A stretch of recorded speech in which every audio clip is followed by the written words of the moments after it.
Hi, Sammies! So, we heard a rumor that you're not signed up for our awesome Patreon yet. What? Where are you getting your bone con then? It's cool, it's fine. You can still subscribe. Just hit the link in the show notes or search for us on Patreon. We're right there. We've got all kinds of bone con. That's bonus content. We've got mini-sodes, postmortems, and Q&As, all live streamed. Polls, prizes, merch, and just a general smorgasbord of KK Sam. So join us. Or else. Proud members of the Podbelly Network. What's your favorite scary movie? Oh, come on, you know I don't watch that shit. Why not? Too scared? No, it's just what's the point? They're all the same. Some stupid killer stalking some big-breasted girl who can't act, who's always running up the stairs when she should be going out the front door. It's insulting.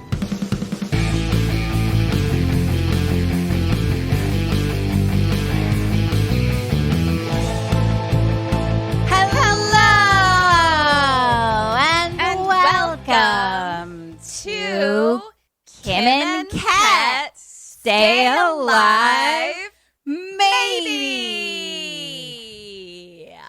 We are a horror movie comedy podcast. We're going to tell you the entirety of the movie. Spoilers and all. We're going to spoil the fuck out of it. Wow, that's the first time we've done it in unison. Hi.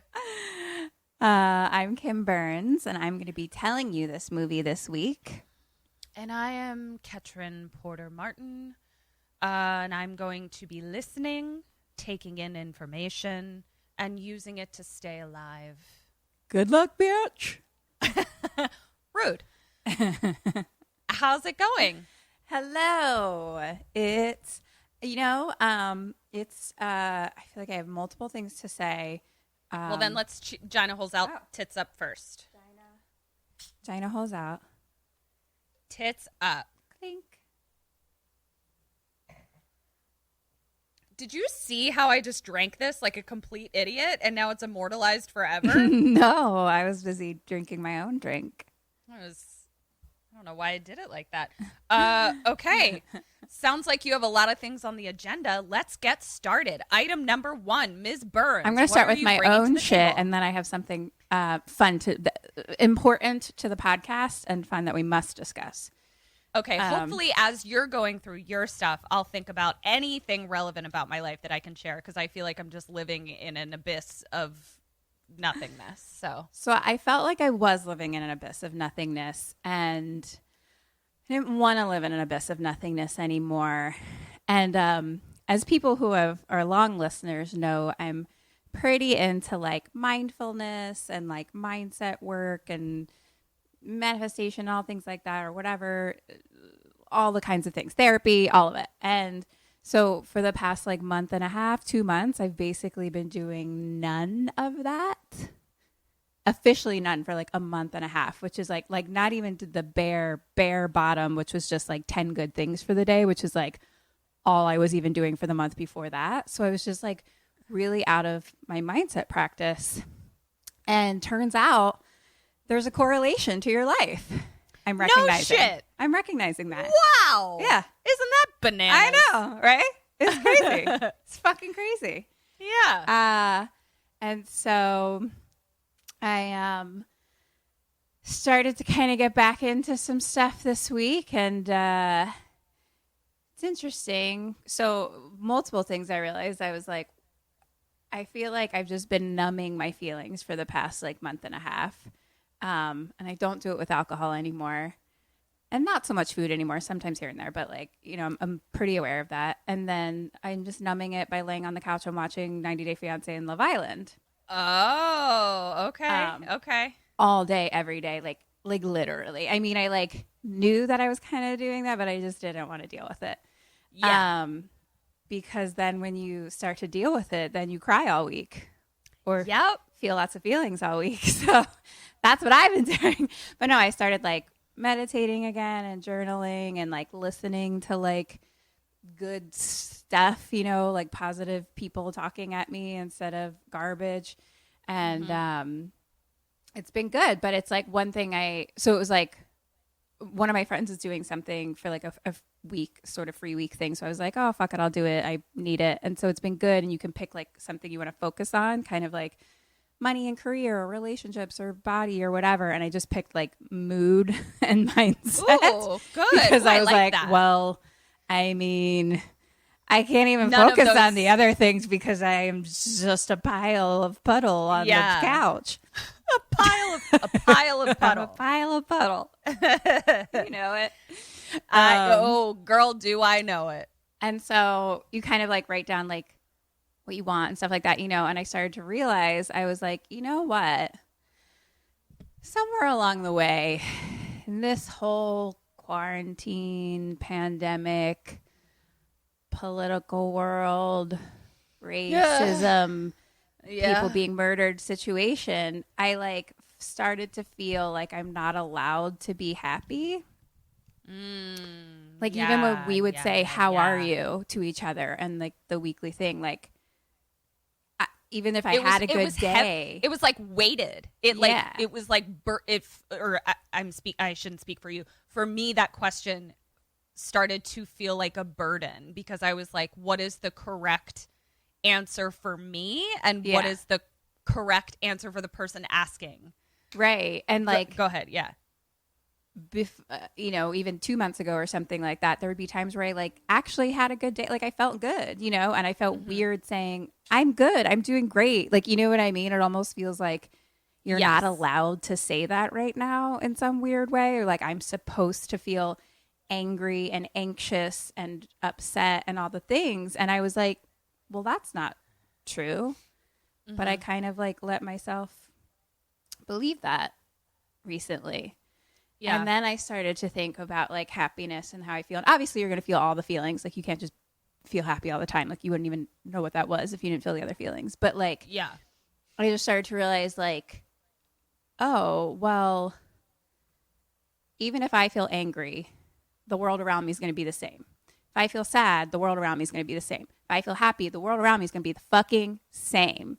Yeah. So basically happiness is an inside job. So like, I get to decide to work on my own thoughts and work on my own stuff and my own mindset and my mindfulness and things like that because the world actually doesn't, you know what I mean? Like that doesn't change anything. So like why be miserable if it's not going to actually, you know, make a difference? I completely, I don't have anything to add because I just agree. Yeah. You know, it's just like, it's like things that I intellectually like know before and have like worked through before and stuff, but it was just like tough to live in recently for whatever reason. And yeah, and if anything for me specifically, living in a low vibe feeling like, or just numbing my feelings, then I do absolutely nothing. And living in low vibe feelings, I don't accomplish much. But when I live in high vibe feelings, I actually do accomplish much. Like I have the capability to like educate myself more, learn more, grow more, like, you know, do something, you know? So if anything, it's like working towards like having those high vibe feelings is actually going to like help people in the world more. But in general, it just will exist around me. So I get to decide for myself how I feel. Yeah.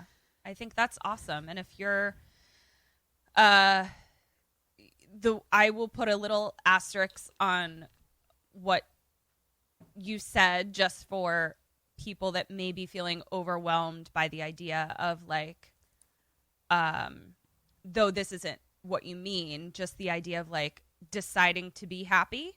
Well, I was going to talk on that more, but go on. Just like, don't feel bad if like the idea of just, you know, deciding to be happy, you know, feels hard or whatever. Like it's just, even just the act of trying is like enough, even if you don't accomplish it. Just like doing your best is also okay. Yes. And what I was going to say about that is like, it's not like I suddenly felt happy this week.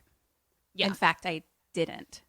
I cried more than ever. I've like been, but instead of being a numb pile of puddle, I've been feeling my feelings and working through them.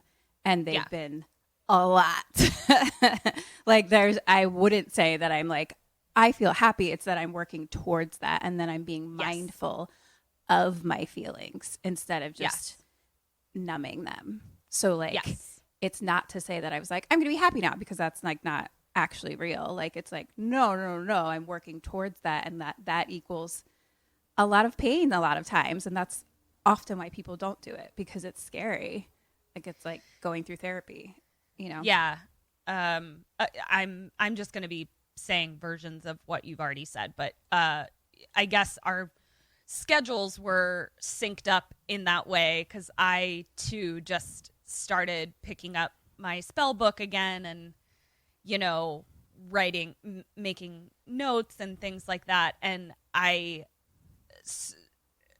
from an outside perspective, I started to feel worse, but part of that had to do with the fact that I too was just like, well, I'm just not going to feel anything then. So, and then as soon as I started opening up those doors again, similar situation to Kim's, where it's just like, oh, all of those feelings of being an inadequate piece of shit that have been there the entire time, but right. I've been, numbing them, as Kim said, they crop up. And so then you spend a couple days feeling like a piece of shit, or at least I do. I shouldn't put that on other people. So yeah, we're all just trying to do it and not be piles of puddles.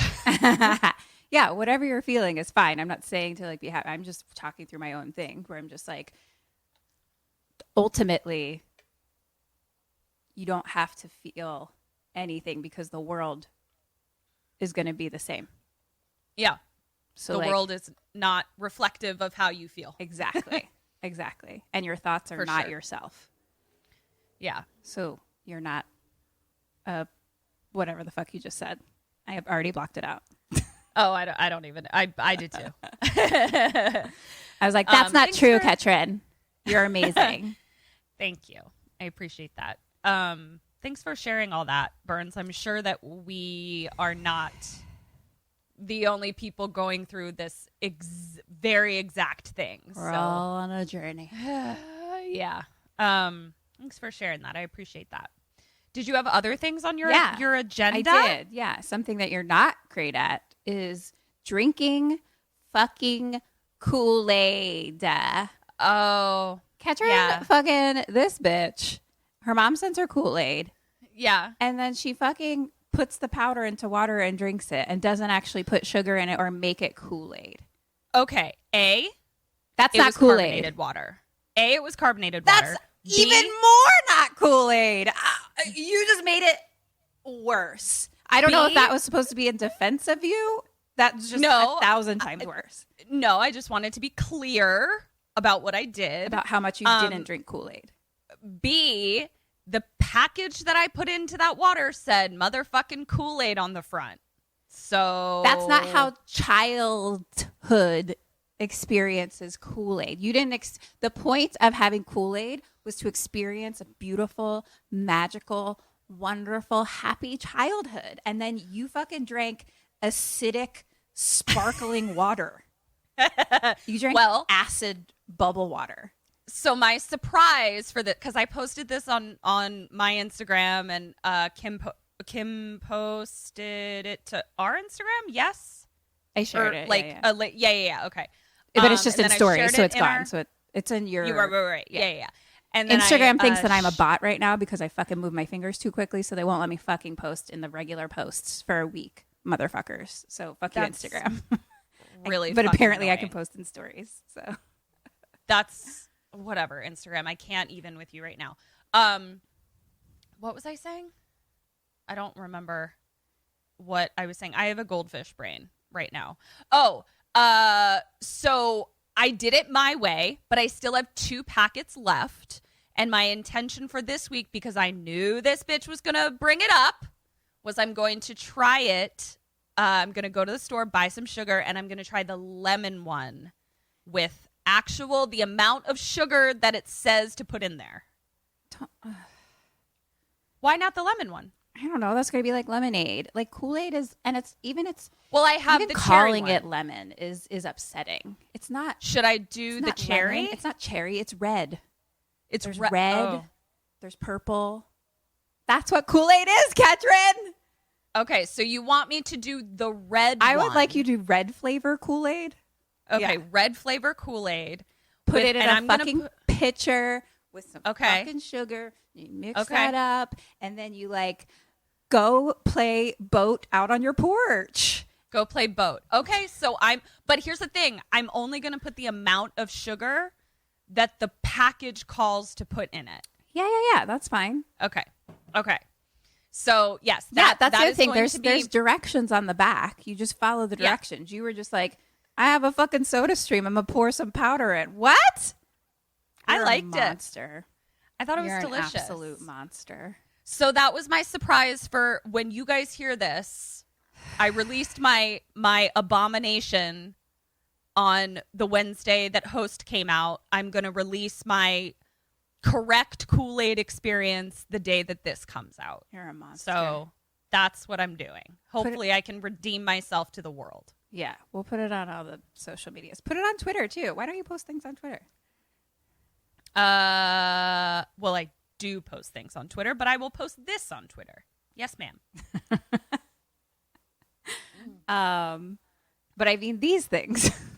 Post on both. I will do that. The other thing about social media is we actually started a fucking Facebook group. Remember how we said we were going to do it and then we did We it? did it. And I'll admit, kind of having fun over there.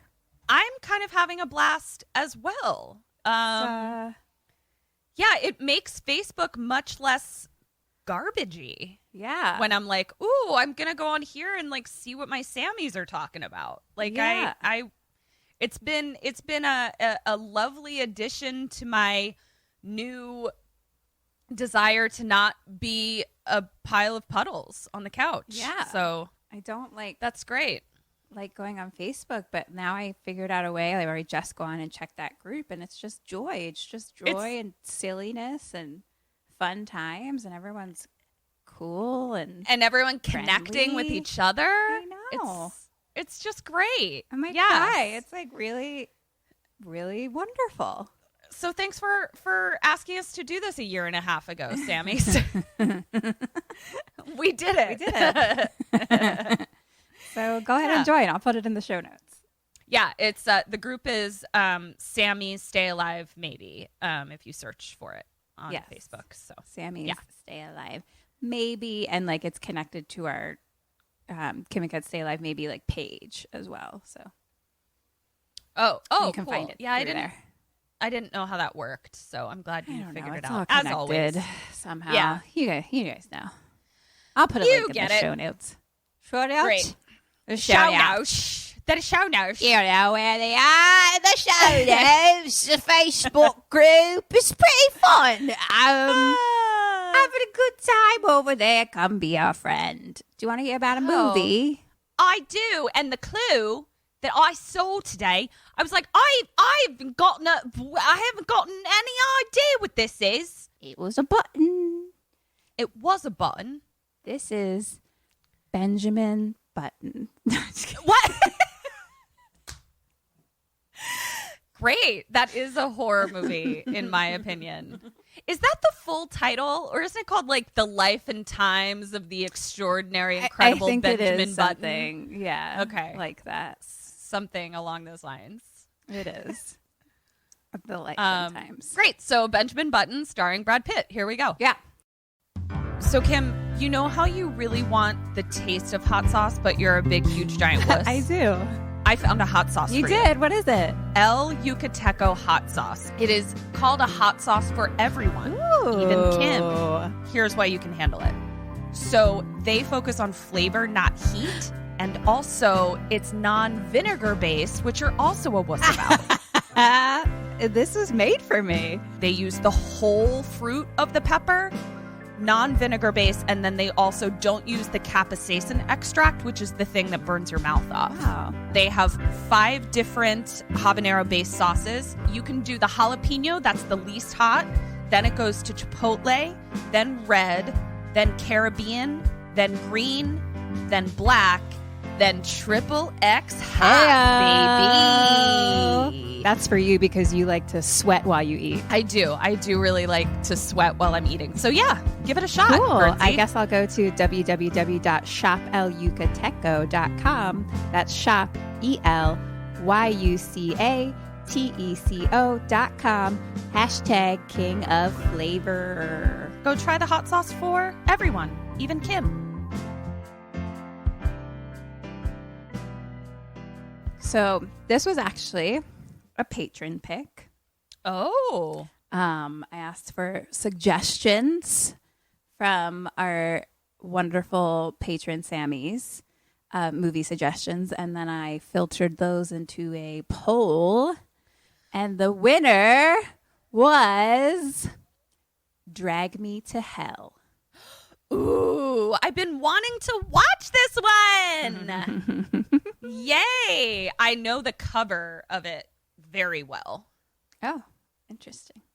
Yeah, but that's literally all I know about it. It's Brad Pitt. And apparently there's He's Brad big and he's Pitt. little. Yeah. He collects buttons or something. Right. Yeah. Cool.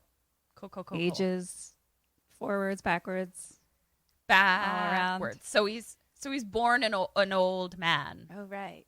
Right? Yeah. And then he ages into a baby. Yes.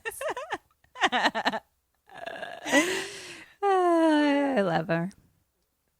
Okay. I was gonna say a total side note. It doesn't matter. Oh, was it about Schitt's Creek? It was about Schitt's Creek. I know it. They're doing like a SAG Q&A for the show, and I was like thinking about doing it. Cool story, Kim. So buttons. Cool. They story. Okay. are on your shirts, and you sew them, and then you grow young again. That's what I Buttons. heard. Okay. This was Drag Me made to in 2009 by Sam Raimi of Evil Dead. Ring. I just love how you find little reasons to do that for me. It's like saying I love you with a noise. It is. Other than the noise of saying I love you. but it's better. Yeah, it is better. I do it because I love you. Because I know it just brings a bright smile to your face every time I just do love it. So much. I love it so much. her little eyes get so bright and sparkly. And she just makes lights me so up. happy. I She love just it. lights up. Okay, here we go. I am going to give a little trigger warning for some animal horror. It's a bummer. Can you just I'm sure you will, but just let me know when it's happening. If possible. I don't want to give you It's a more bummer. to think about. Okay. All right. Okay. I'll just, here we go. I started listening to Who's He What's It? Psychoanalysis, which is like it's like brand new, but it's like mental health and horror movies. And they talked about trigger You warning. texted that to trigger me, no? warnings. I sent it to you. Oh, yeah. Thank you for reminding me. I was like, there's a podcast I want to listen to on my walk today. And I couldn't remember what it was. So thank you. Yeah, great. Yeah. They talked about trigger warnings and how it can be like good, but sometimes bad because now you're just sitting in anticipation and like worry about it. So I was like debating about even doing it, but then and plus also I don't want to give things away. Like it basically is a spoiler. Right. No, well, just so you know, for me, I appreciate it. I do appreciate that particular one. I know. I'd rather not do it, but I had to tell my mom, because we have like a lot of wildlife around our house. And my mom was like, do you want to hear a wildlife story? And the way she was doing her face was like this. And I was like, I don't think I do. And I was like, is it happy where an animal experience pure bliss for an eternity? And she was like, no. And I was like, then no, I don't want to hear it. Thank you. And they also talk about like the different things that trigger you, like this triggers animal horror triggers you for a specific reason, but like if you had like babies, it would probably transition to that, and then when the babies get older, it would transition again, kind of thing. You know what I mean? Wow, interesting. Yeah, I can't wait to listen to this. I'm so excited. So anyway, dead or alive? Christine Brown, alive. Clay/Justin, alive. Mrs. Ganesh. Sorry, what's her name? Mrs. Ganesh. I don't know. Ganesh. Yeah, Ganesh Oh. or Ganesh. Okay. That's why I mumbled it. I was like, I don't know. Mrs. Gunner.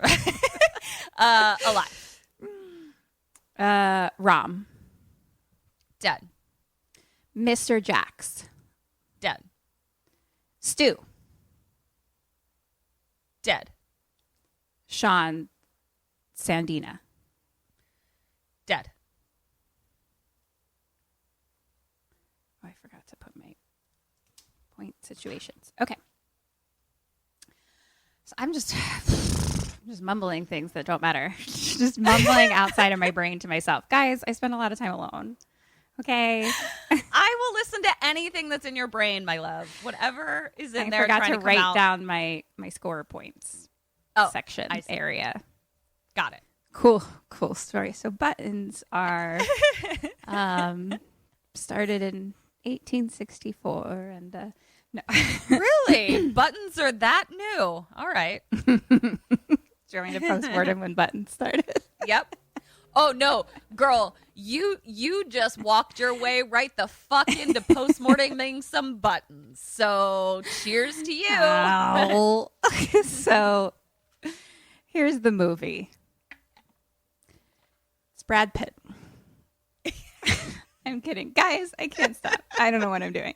Okay, this isn't going to be funny anymore. Okay. I get it. Okay. For real. Okay. Okay. It's a big house. Okay. It's a big house, and it says Pasadena, California, 1969. Okay. The year buttons started. This truck pulls up. I only do it because it makes you Fucking laugh. asshole. Like, you should be seeing me out so much. I should be seeing myself out 20 times but over. It's so silly. So silly. Okay. Okay. So a truck pulls up, and this panicked woman gets out speaking Spanish, and she like knocks on the door, and then her husband comes behind her like carrying a boy, 5 to 10-ish, and a woman opens the door, and the panicked mom is like, for the last 3 nights he's heard voices. He thinks something is coming for him. And the woman from the house is like, what did he do? And they're like, nothing. And then she's like, what did he do? And they say, he stole this silver necklace from a gypsy woman. We tried to give it back to her, but she wouldn't take it. Uh-oh. And they pull the necklace like out of his pocket, and like bugs fly out with it. And they give it to the woman. And the woman's like, bring him inside. So now we're like point of view of like the little boy like being carried in. And the house is very like Gothic kind of decorated, I guess. Mm-hmm. Yep. Got it. Sounds what it looks like to me. When you say Gothic, I know what you mean. Okay. So I got it. Yeah. Whether it's Gothic or not doesn't really matter. Yeah. I know what Kim not like means black Gothic. Like it's just like decorative-y gold. Yeah. Like so the ceiling has stained glass window basically. Okay. Got it. And so he's looking up at that, and there's like creepy hands like on the other side, like kind of crawling all around it. Oh no. And the woman starts like doing blessings, and they pray, and like they're in this like small room, and then the door flies open and it's like growling and wind, and mom and dad like both get like kind of like beat up by like nothing, like they're getting like punched in the face. Wow, we are just getting right the fuck into it. Oh yeah, we're diving right on in. Okay. So the boy runs, he gets like picked up in the air and like thrown off the balcony onto like the marble floor below. Oh my God. The child? And he's hurt. Maybe he's not 5 to 10. He might be a teen. You know, I don't know ages. He's under 18. Under 18. He's probably under. I mean, his dad was carrying him. Yeah, so he's probably 5 to 10. Yeah. No, I'm going to go lower than that. How often do you carry like an 8-year-old? Well, he was hurt. He was like traumatized. He was hurt. hurt. He wasn't just like, all right. He wasn't just like holding him like a baby, like on his like hip. He was like holding him like laying. Okay. Like, so let's stick with 5 to 10. Okay. Let's stick with 5 to 10. It doesn't fucking matter anyway, because he's hurt. His parents start like running around to like go down the steps, but the woman of the house is like watching from the balcony above, and she's like, Juan, run. And at that moment, the floor starts cracking open and there's like fire below and hands from below start like grabbing at him, like just dark figured hands. And he screams and he's getting like pulled down. And it's like his one arm is like left, like reaching up as he gets pulled down into hell. And the Does this floor, bitch live on a hell mouth? the floor closes back up. This is not where you build houses. You need to check for hell mouths before you build a foundation. It may not be the house. It may be the house. It may not be the house. Okay. Maybe hell is everywhere. Ain't that the truth? And so the woman is like, we will meet again. Title card, drag me to hell. Drag me to hell. Cut to the little boy where he just got dragged to, and it's 2020. And suddenly he's aged backwards and he's now 3. What are And these covered buttons? in buttons. This is the dumbest thing we've ever done. I think we should probably both see ourselves out. You for continuing the joke and me for Laughing at it. over I and over. know. It's your fault. I You know what? blame you. Yeah, we're both going to leave. Goodbye. Bye. So now it's like credits and it's like creepy devil music. And we're kind of like looking through books, sort of, you know, in a creditsy sort of way. You know, books. Yeah. You've heard of them, right? I have, yeah. I've got one for you. It's about buttons. I can't. I'll see myself Stop out. it. I'm so sorry, you guys. I'm leaving. I apologize. I'm also leaving. Goodbye. In the book, it says like it's like scrolling by a bunch of stuff, and it's kind of like 3 days for curse to develop, and then like a hand like reaching for a person, and then like a person screaming, kind of being pulled into hell, like pictures in the book. Yeah. Cut to the city today, modern times. Traffic. LA traffic. Ooh. We get closer into a car, and there's a woman, and she's listening to, I think maybe like a Diction CD. I'm not sure, but it's basically like good sounds abound when the mouth is round, and she's like repeating it, sort of thing. Okay. Cut to her at a bank, and she works there, not as a teller, but more as like the sit down, talking to people The sit-down person. ladies. Yeah. Got it. So she's sitting there, she's talking with a couple at her desk, and she looks like across from her, and there's the assistant manager desk, and it's empty. Oh, I spot a woman with ambition. Make sure you ask what other people are paid so that you can be paid comparably. I wanted to sing the opening song from, it's bad when you don't remember the words for your jokes. So moving on, like the show in the 70s, when it's like a working woman. And she's, isn't it called 9 to 5? Not 9 to 5. Working 9 to 5. I mean, that's one too, but that's where like 80s. She's a famous lady. Melanie Griffith? No, it's not 9 to 5. And it's not the 80s. It's before that. And it's a the TV Dolly show. Parton song? Not. It's everyone's yelling at the thing. Maybe they don't know. But it's like, guys, this is something you can put in the Facebook group. Yeah. Tell me what I'm talking about. Yeah. Because she's like, I don't know. I think we have to abandon this premise. It's just on the tip of my brain. It's bothering me. And it's like her name is the title. It's the blank blank show. Mary Tyler Moore Show. Mary Tyler Moore. She's gonna make it after all. Yeah. That was me freeze framing, throwing my hat into the air. I saw it. I got it. Okay. That's who Christine Brown is, sitting at her bank desk. Got it. Back to Drag Me to Hell. And her name is Christine Brown, and she goes to her boss's office, Mr. Jax, and asks about the position. Okay. And he's like, well, it's between Stu and yourself. Fucking Stu. And she's like, he's the new guy.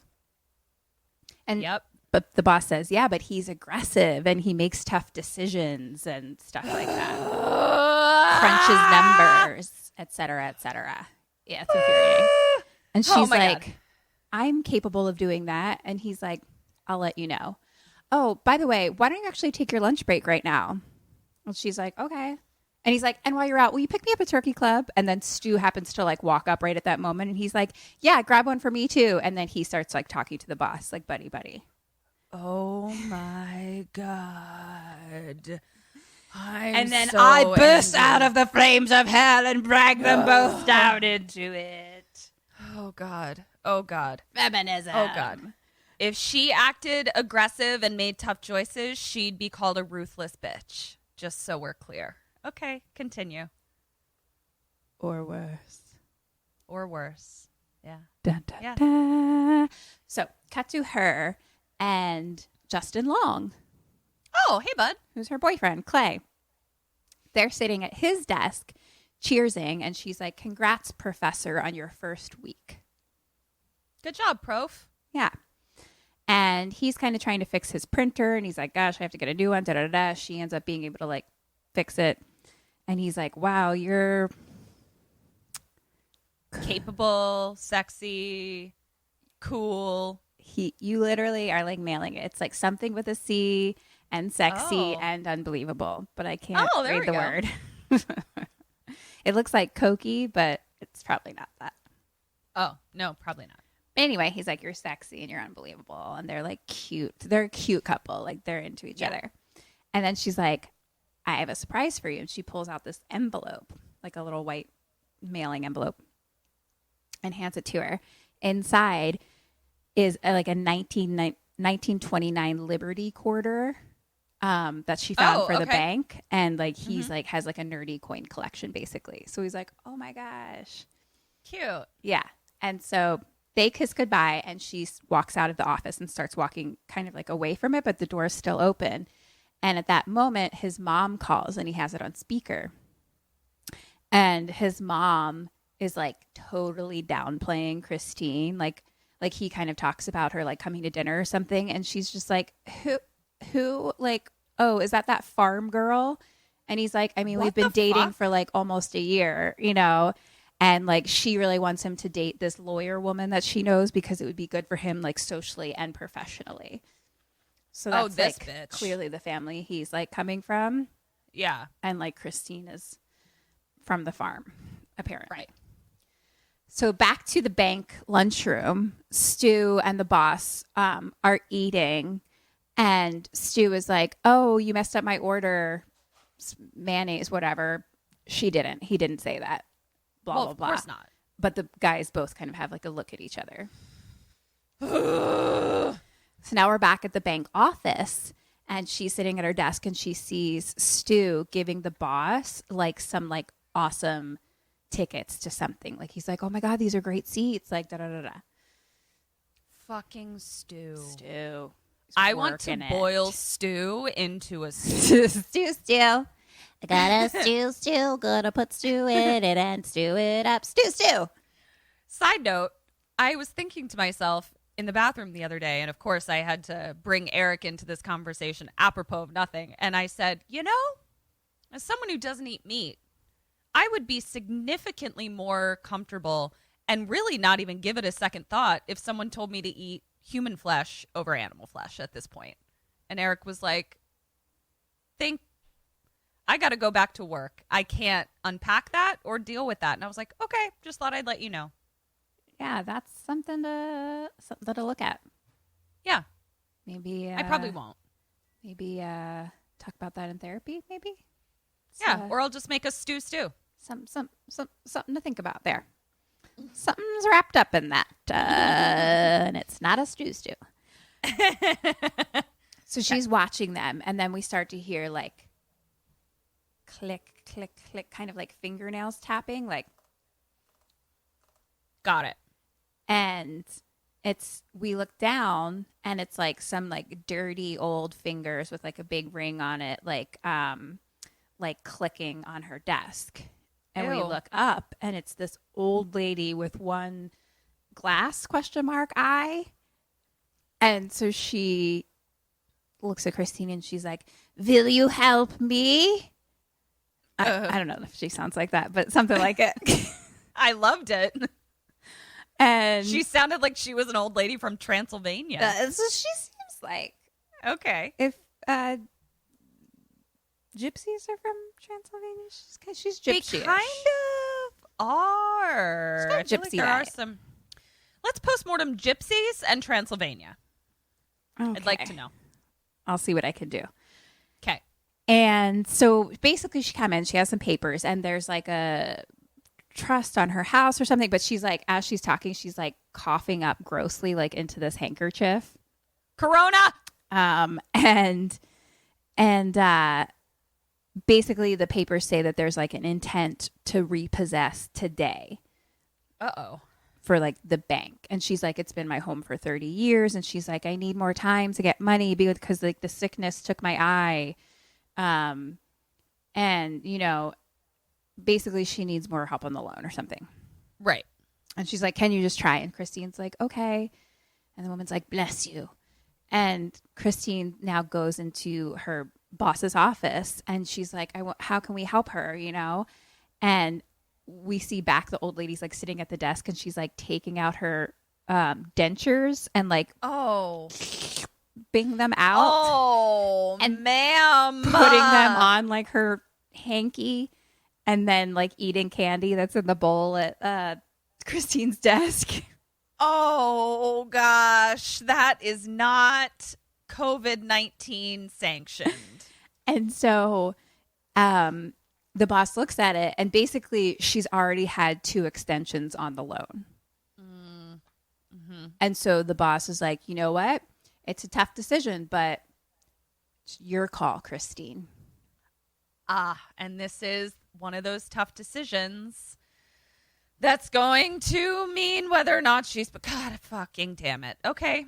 Question number 1, what do you do? What does she do? I am going to give her the loan. And I think she doesn't. I myself don't have that type of corporate ambition in me. Yay! Double ding. So she walks back out to her desk. As she walks by, she looks at the assistant manager desk. She looks over at Stu's. Stewing Fucking it stew! up. And the lady puts her teeth back in. Ay, ay, ay, ay, ay, ay, ay. So yucko. And Christine is like, I can't help. I'm so sorry. And then the lady's like pissed and like gets up to leave. But then she like turns back around and she's like, you know, I'm a proud woman and I don't normally do this. But she like gets down on her knees and she's like, I beg you. But like is really aggressive about it to the point where like she kind of starts like grabbing at like Christine's skirt and like kissing her skirt. So Christine's like backing up and she like kind of is like security, because everyone's like staring at them. Yeah. And so then security comes over and like everyone in the bank is just like staring at her. And the woman's like, you shame me. I beg you, and you shame me. And so security starts to like walk her away. And Christine's like, Mrs. Ganesh. And the old woman turns and like just like growls, screams at her. And then security just kind of like takes her out. This doesn't bode well. You think? And so the boss comes out and he's like, you okay? And he's like, you handled that just right. Oh, God. Okay. Yeah. So now later in his office, the boss is telling Christine like, oh, I'm impressed with this other loan that you did or that's like in the works or something like that. Can you finish it tonight? And about the assistant manager position, you're on the top of the list. Okay. Thank you. I don't have any tickets to expensive sporting events to give you, though. So She doesn't Hope it need to works do out that for me. because she did her job. I know. well. I just don't trust him. I don't trust that he can't be swayed by something stupid. So she grabs, but it's looking good. He's like, literally like, I loved what you did. Like, I love that this, like, you did such a good job. This thing is awesome that we have. Like, can you finish it tonight? And she's like, yeah, like, it's Okay. good. Got it. And so she takes the files with her. So now she's like walking to her car in the parking garage, and she's carrying like a tray of office supplies. I don't know Okay. why. It's like a stapler and like pens and highlighters and shit, like, I guess to work at home to finish the thing tonight. Okay. That's But weird. so she has like a tray of like office supplies. And she's walking to her car, and it's like very empty in the parking garage. It's dark. She's alone. And earlier, like when the old woman had like been walked out by security, like she like walked to her car. So she knows, like, she has kind of like an old car. Older style year, I should say.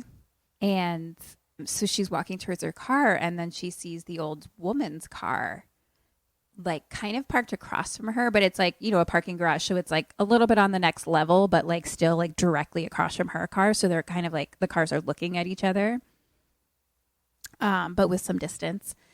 And so she kind of starts to like look around. She gets to her car and hears like some coughing. Uh-oh. She looks around, doesn't see anything. So she gets in the car and she starts it. And she's just kind of like staring straight ahead at the old woman's car, but it's like dark inside. Right. And then we start to see a hanky like floating through the air What? just towards us. And it lands right on the windshield. A hanky? The hanky. And then the handkerchief kind of like floats by off the windshield, like to behind her car. So she kind of like watches it pass by and turns her head to look out the back. And from the darkness in the back seat is the old woman. Okay. And the old woman says, "You shamed me." And she grabs Christine like by her hair and like pulls her hair back, kind of like ripping at her earring or something, and like yelling shit at her. Okay. Question 2, what do you do? What does Christine do? So just so I can kind of understand, so the old lady was in the back seat of Christine's car? Yes. Christine Okay. is like, Okay. she's behind her in her own car. Okay. The old lady's And behind Christine in Christine's car. Got it. And so she's in the driver's seat, Yes. basically. And the old lady is in the back driver's side seat. Yes. Okay. So I think what I am going to do is I am going to... Oh, it's an old car, isn't it? No. Her car's not old? No, the old lady's car is old. Okay. Then I am going to do that thing where I'm going to slam the driver's seat like back. So like as you're if I had... parked like against the middle, basically, so you don't really have anywhere to go. No. Okay, wait, sorry. What are the seat that she's sitting in, you know how you can pull the lever and push it back if your legs are too long? Just to kind of like hurt her, stun her, get her to let go of my hair for a second. Okay. And then I'm going to get out of the car and run and call the police because she fucking broke into my car. What does she do? Huh. Does she like turn around and spray her with mace? Point for you. Thanks. I like that. Yeah, fucking Thank you. back that seat. Back on up. Back Yeah. that shit up. Boom, boom, boom. Girl, you look good. Won't you back that ass up? That's what. That's what I was trying for too, as well. But I again, Mary Tyler Moored it. So Yep, you sure did. But I was there to throw your hat in the air for you. thank you. Together we are one Mary Tyler Moore. Yep. Chris I'm Mary Ty and you're LerMoore. LerMoore. Yes. I don't know. I love that. I'm gonna put you in my phone now as Mary Ty. And I'll put you in as LerMoore. LerMoore. Yes. Christine reaches in the seat next to her little box of office supplies and grabs the stapler. And you fucking told me there was a stapler. Nice storytelling, Burns. Really nice storytelling. I know. Good job. It's tough because it's just weaving it in. You don't want to make it too much of a thing, but it's and it's also like a super weird thing to do. So it's something that you would have told me anyway. Because like, why is she carrying a tray? It was weird. So you guys were there. She grabs the stapler and staples the back of the woman's forehead like twice, and then turns and looks at the woman and like staples her again, and it like had like stapled her glass eye shut. Ow! Ow! So now they're fighting and struggling. And because of that, Christine's leg ends up hitting the gear into reverse. And then her leg ends up being slammed down. So the car like flies backwards and hits another car. And she elbows old woman. But then old woman starts choking her from behind. Okay. Question 3. What do you do? What does she do? Okay. So the car has slammed into another car. Mm-hmm. You said something about my leg. Where is my leg? In front of you. You said something like my leg gets slammed into something. The gas pedal. Gas pedal. Like it was just she was struggling. So like her leg hit the gear and then she hit the pedal. She got it. Okay. Sorry. Yeah. Okay. So she's choking me. Is she choking me with her arms or her like hands? You know what I mean? Mm-hmm. I want to say hands, but I'm not sure. All right. I'm going to do a similar tactic now, but I feel like I'm on the right path. So before I slam the whole seat back into her, this time I'm going to slam it down like this, like on top of her. Mm-hmm. Again, just trying to get her to loosen up, just get off me. And then get out of the car and run. So almost exactly the same answer. So what does she do? What else does she have on that little tray of supplies? Ooh, does she... And she stapled her eye shut. Stapled her glass eye shut. It was already a glass eye, so, you know, she's not... she didn't impair her vision any more than it already is. No, but I think she does now. I think she takes a pencil or a pen and stabs her in her good eye. Point for you. I like that chair fucking weapon that you're using. Yeah. Thank you. She is in a fucking Jerry Dandridge Child's Play situation where she's like being choked and pulled back. So she's like reaching and reaching and reaching for the gear. And then she puts the gear into drive and she like pulls her seatbelt on and then slams on the gas.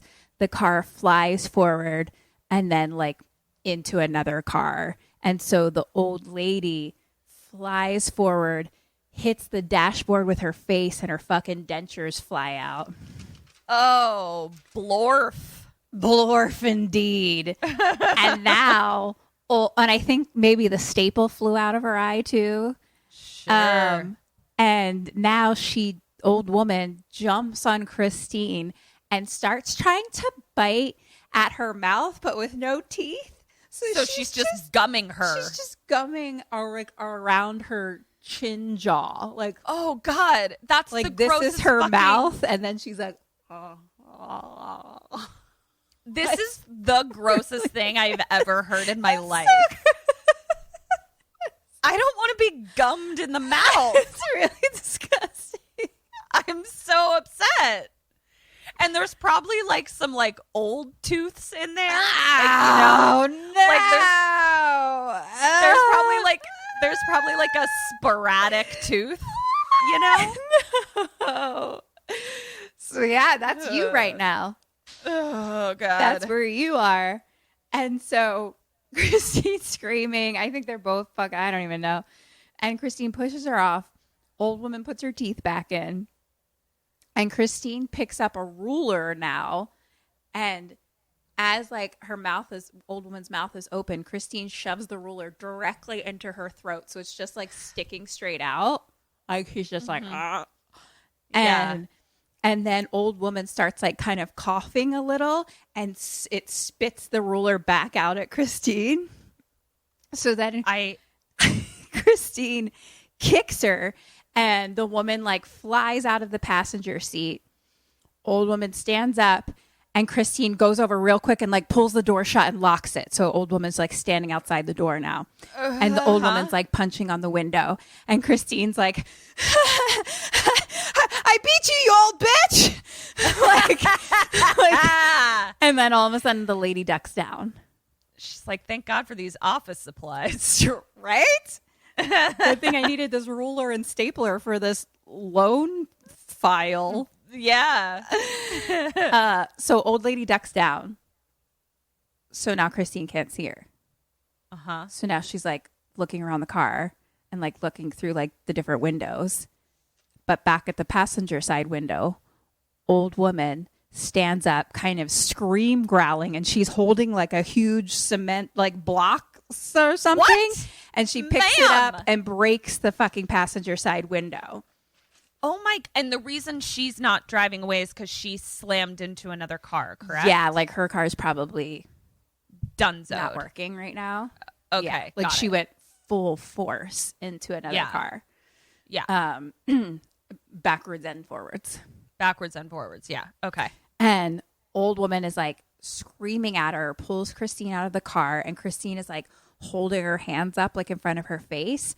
And so old woman pulls, and Christine's wearing like this like brown overcoat or something like that. Like, and then old woman reaches at her and pulls one of the buttons off of like the sleeve of her coat. Uh-huh. And the old woman holds it and she starts like chanting, and then she breathes on it, and it's kind of like wind starts blowing. Oh no. And then she says to Christine, soon it will be you who comes begging to me. Oh, God damn it. Now I ask you, if you have the power to enchant a button, why didn't you enchant your house to be paid off? I am no enchantress. I'm half a woman, let alone an enchantress. I'm only LerMoore. And I am Mary Ty. I can barely get this hat off my head, let alone throw it in the air. Okay, so she blows on a button and so she says that to her. She gives Christine back the button, and Christine like closes her eyes, but when she opens, and like a bug kind of flies on her, and when she opens them again, the old woman's gone. Ooh, and bugs flew out of that kid's pocket too. Mm-hmm. Okay, you're a good bugs listener. Bugs and buttons. So then later, the police are in the parking garage. They're like asking her questions, and like Justin is coming for her. And so now Justin and Christine are like walking down the street. It's nighttime, like towards wherever his car is, and talking about what happened. And Justin is like, okay, from now on, like so-and-so or someone is going to like walk you to your car at night. Like, are you okay? And she's like, I'm fine. And she's kind of like, it's just, I don't know, like maybe I could have gotten the extension. And he's like, no, it's not your fault. Like, you can't beat yourself up.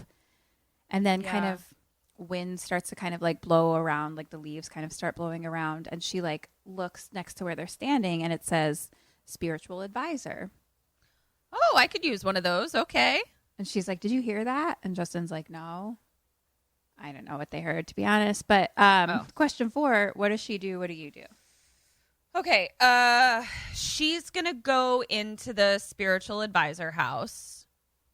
Fuck it. Me too. This bitch cursed me. It's pretty evident. So we're both going to hand in hand go into the spiritual advisor house. Yeah. Good choice. You need some outside help. I really do.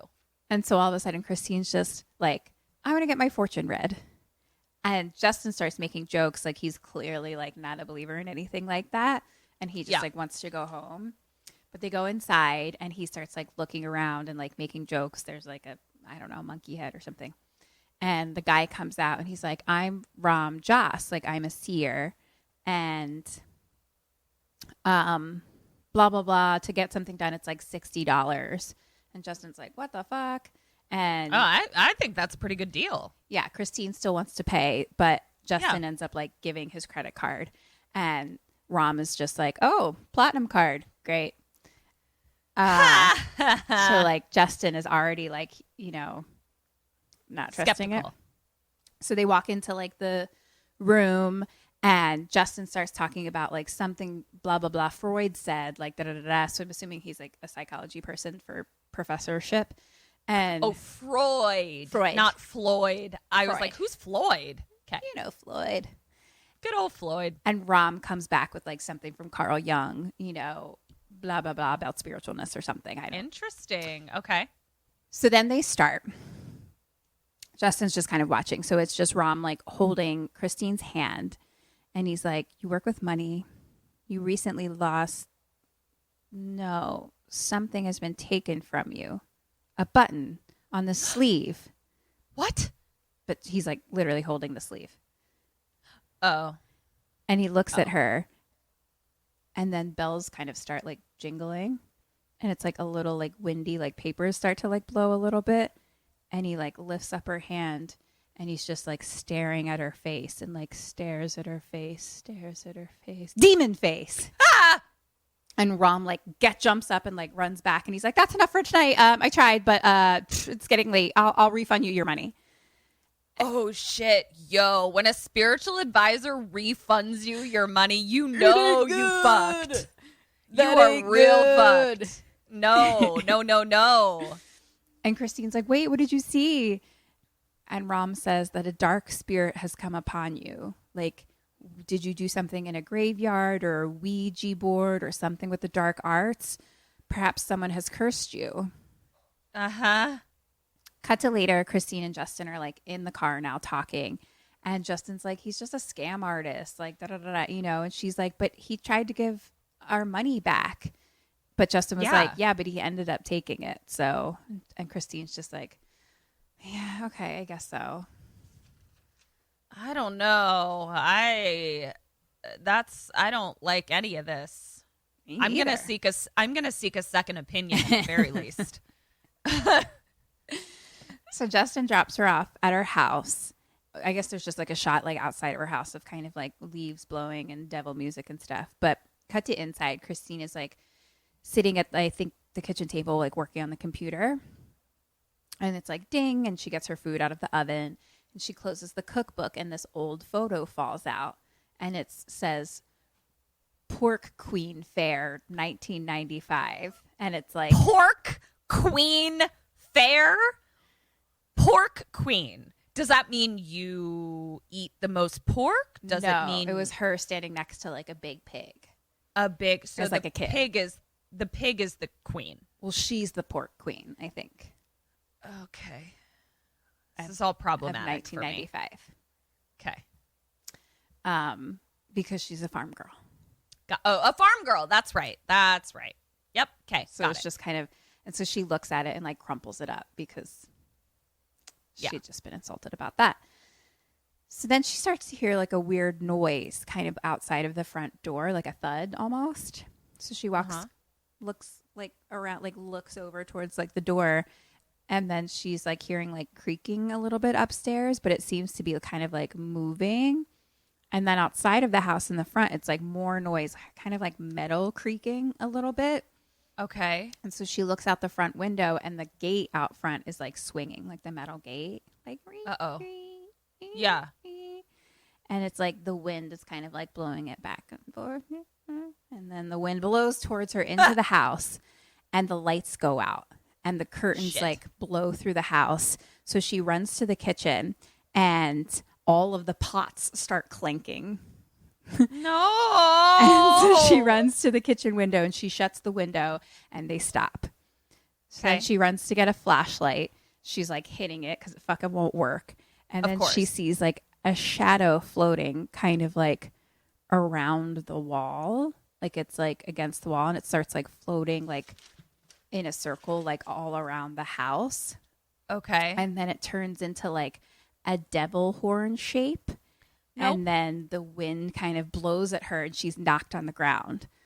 No. She gets up I don't accept this. and the lights are back on, but her lip is bleeding. Sure.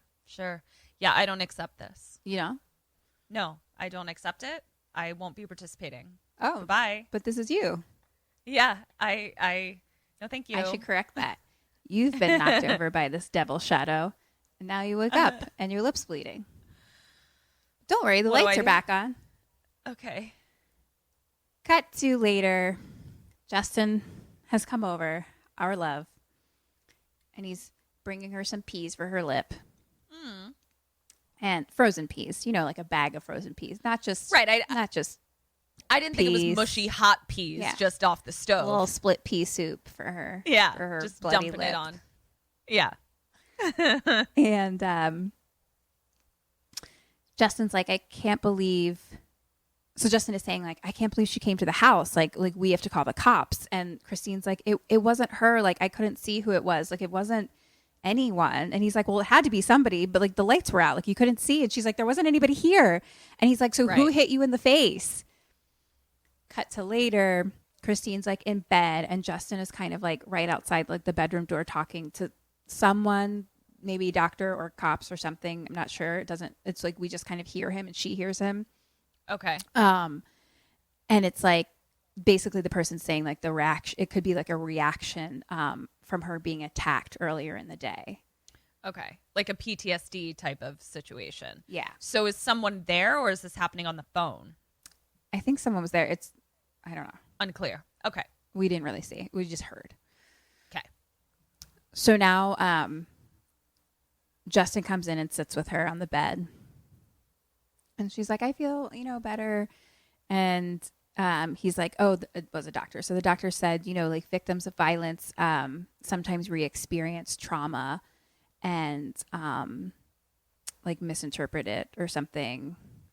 And she feels embarrassed. La la la. And so like he kisses her and it's sweet. And he's like, why don't we like take a trip this weekend? Like we can go on Saturday, take the train up to Santa Barbara, and we can go to like my parents' cabin and like get away. That sounds delightful. Delightful. I'm in, Justin. Let's go. Oh my gosh. Let's go. That sounds great. Pick me up at 8. So they're cute. And then cut to them later. They're both asleep in her bed. And seemed very bright for nighttime, but whatever.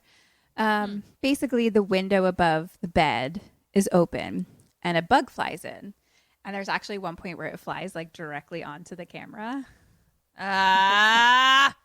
So we I don't like these bugs. see it like standing on the camera, Yeah. moving its little Went wires. like this. Beep, beep, beep, beep, beep, beep, beep. Did you say moving its little wires? Yeah. I do. Were you referring to the legs or the antenna? Both. Both? Just moving its little wires.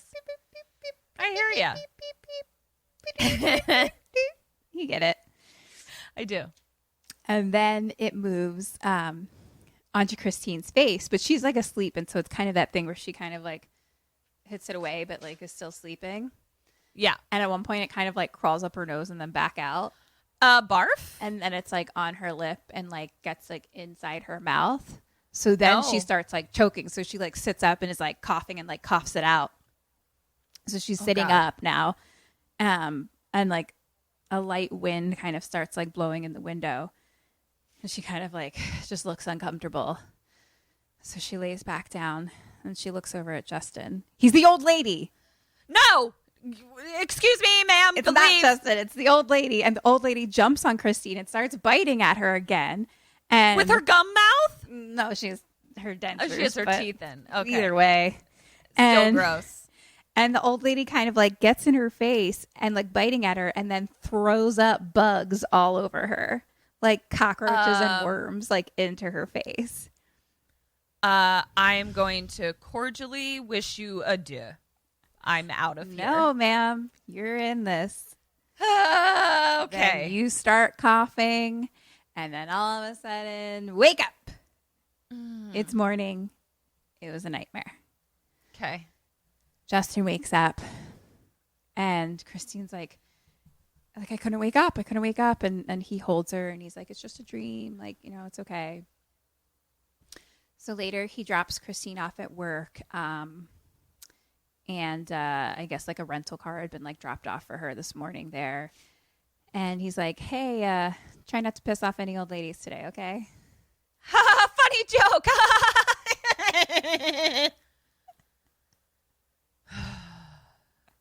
I'm about to make a Justin stew. Wow. I think he was just trying to be nice, cute, funny. I think he loves you. Okay, so anyway, she sits at her desk. Yep. And she kind of has like weird face, like, I don't know. And she looks down at her stomach and we hear like a buzzing sound. No. And then Stu walks up and he's like, oh, you're just getting here? And then Oh he's my God, like, get out of here, Stu. so are you going to finish teaching me like the rest of like the loan procedures or whatever? And she's like, I kind of like have a lot on my mind. Can we do it tomorrow? And he's like, yeah, let me just go ahead and tell boss man that you don't have time. And she's like, no. And so he like sits down and she starts like explaining. And then it's like click, click, click, like fingernails. Mm-hmm. And Stu's hands have become the old lady's hands, clicking fingers. Fuck. And so Christine just stares and Stu's like, yeah, and it's like click, click, click, click, click, click, click, click, click. And she's like, just like, it gets kind of like louder and louder. And then she like stands and screams at him. And she's like, get your filthy knuckles like off my desk. Oh, girl, you're losing or it. something like that. And Stu's like, whoa, and like gets up. And then her phone rings. So she's standing, she picks it up and she's like, and like she picks it up and then like blood is like starts dripping on the paper like below her. And she's like, Christine, blood, I'm brown. And like the boss walks up like in front of her and he's like, Christine. And he's like, your nose is bleeding. Like, and her nose is bleeding. So it was like dripping onto the papers. Yeah. And the boss is like, here, let me help. And Christine's like, no, I got it under control. And then at that moment, her mouth starts gushing blood. When I say gushing, I mean like a pouring spout of blood to the point of then she covers her mouth and then it starts squirting through her fingers like directly straight out. So then it starts like spraying all over the boss. I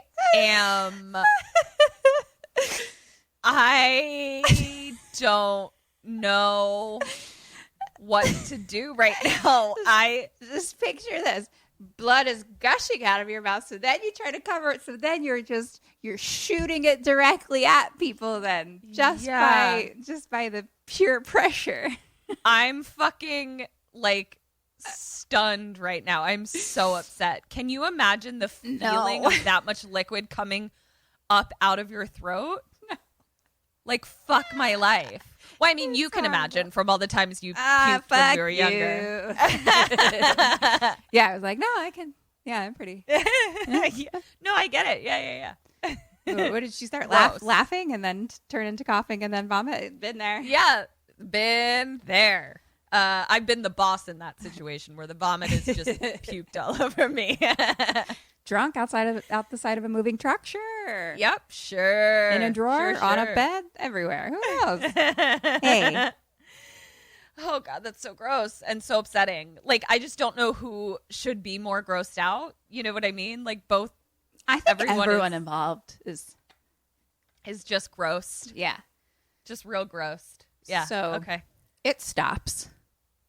The boss is kind of freaked out. Christine is freaked out. And she's like, I'm so sorry. And she like runs out of the bank. Right. And in that moment, Stu kind of sneakily grabs that loan file that she was working on, like off her desk. You fucking piece of shit. I think Stu and the old lady are in cahoots. You think? I do. I think he hired the old lady to be a fucking creeper so that he could get a promotion. The dumb asshole. Well, question number 5. This just happened. Shit went down at the bank. Mm-hmm. Where do you go and where does she go? the hospital. The l'hôpital, if you will. And if they don't believe me, I'm going to get the security tape from the bank so that they can see how I just exploded blood all over people. And for some reason, I feel like I'll be safer in a hospital. And I think she's going to go to the old lady's house and be like, what did you do to me? No. Fuck it. We're both going back to the spiritual advisor. Rahm Emanuel or whatever his name was. Rahm Emanuel. Oh, that's what you're doing, you said? I changed it. Yeah, we're both going to do that. Point for you. Okay. Christine is like walking through some yard that we haven't seen. Her nosebleed is stopped, and we see the old woman's car. Okay. The old woman's house, I presume. Okay. And Fuck, she I knocks should have gone on- to the old lady's house. God damn it. I'm Motherfucker. realizing in this moment that I didn't tell you one specific sentence that would, if you had said old woman's house, I would have given you the point. It ends up being a different house, but it's the same idea. Sure. There's like one moment in the beginning where I should have said something that I realized I didn't say. Yeah, but I still ended up going to the spiritual advisor. Right. So you're right. But so basically at one point when they're trying to fight over the loan in the beginning, like she's like, where do I go? Like, where will I go with, like, I don't have a house. And she's like, you can stay with your granddaughter. I see you have a granddaughter here, and like something like that. So she knocks on the door. At the granddaughter's house. Okay.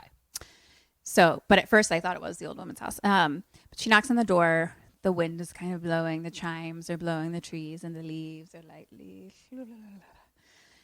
And we just see a little eyeball poke out of the door. And someone with an accent, a lady, is like, who are you?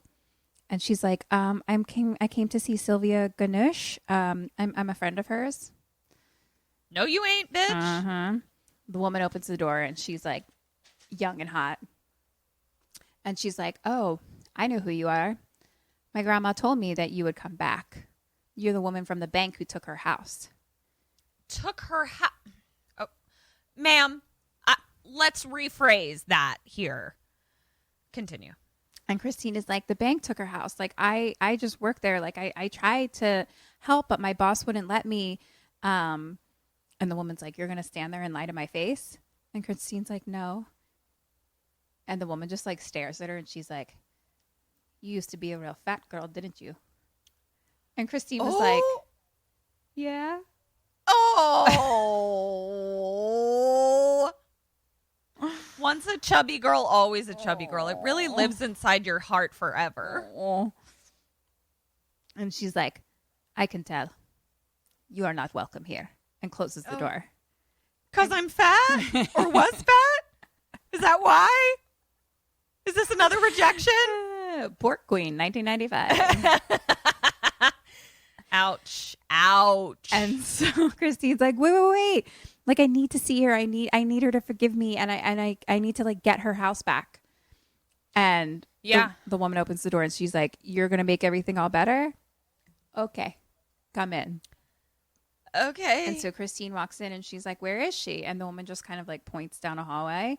And so Christine just like starts walking, and she's like kind of walking down a dark hallway, and it's slowly we start to hear kind of like laughing and people. And then this other woman comes up behind her and is like kind of like pushes her into this room that's like bright, and there's like a ton of people, and music is playing, and they're all like talking, and like a lot of in a different language and stuff like that.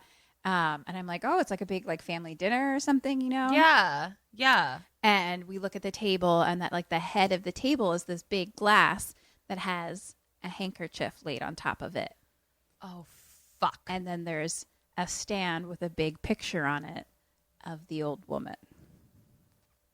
So she's dead? Christine starts to have the same realization and slowly just like backs up, and then she kind of trips and falls backwards onto a casket with the old woman's dead body. The table breaks. So Christine falls on the ground, like on her back. The casket falls and the body rolls out on top of her. So they're like mouth to mouth, like face to face. And then I really hate this greenish liquid from the dead body's mouth just like pours out onto her, like all over. Can you fucking imagine the smell? The fucking smell. Like, I don't even know what it was that came out. I couldn't even. I wouldn't even know which bodily fluid to describe it as. Do you know what I bet it was? When the body starts to decay, it putrefies. So it's literally just like putrescence. I'm sorry. I just vomited I in my feel like mouth. if that fell on me, I would seriously just like short circuit, like mid scream, like just be like, dead. Well, that's what's worse is like she is screaming, so it's like going in her mouth. Okay. So fucking gross. Okay, what would you rather have in your mouth? Putrescence or the sugarless carbonated Kool-Aid? The sugarless carbonated Kool-Aid in a second. Putrescence. I mean, look, I bet the taste is similar, but Very acidic. I'd feel You know? better that this was like, I watched it be freshly made. It's just a package of Yeah. something in water. It's not Yeah. the rotting Yeah. of a dead body. Whereas this would be like acidic and like a sourness to it, but it would also have the consistency of like loogies. Yeah, that's exactly what it did. Yeah. But it would taste I just tried. exactly I just- the same. Yeah, I just tried to gross you out, and You grossed it yourself fired back on me. Well, yeah, because you're the one living I- in it right now. I'm not. I was Yeah, like, no, I that was Benjamin actually, buttoned myself. it was a better description than I had. I didn't really know how to give the exact description, and you nailed it. So that's what's in your mouth right now and just being gushed all over your face. So that's you. That's where Very, we're at. very exciting. Glad I was so good at describing that for myself. So now everyone there is just like staring and I think maybe screaming or something. And Christine's screaming and she's like, get her off me, get her off me. And so people come and like lift the old woman's body up. But like her like hand had like grasped hold of like some of Christine's hair. And as they like pull her up, it like rips some of her hair out. What? Out of her fucking head. No. And they put her back in the casket. And the granddaughter walks up and she's like, you still going to make everything all right for her? I don't know. Things have gotten complicated. You deserve everything that is coming to you. Do you have any mouthwash before I skedaddle out of here? And then it's like a close up of the old woman's face that's just kind of like eyes are just kind of like dead looking at Christine, though, like sideways. Shoot. Gosh darn it. I am really in a pickle here. A loogie, acidic pickle. Putrescent pickle. Yum. Question number 6. What do you do? What does she do? I am going to buy that house from the bank. That the old lady's house, not the granddaughter's house. And I am going to buy it and then come back and sit down and worship that grandmother's altar and be like, I have bought the house. I will tend it and take care of it forever. Just take this curse off me. I'm going to go ahead and say that you definitely don't have the money for that. And I know that. You know that. Okay. Fuck. Well, now I am going to the spiritual advisor to be like, can you talk to this dead lady and get her off my back? What does she do? She asks, she does the same.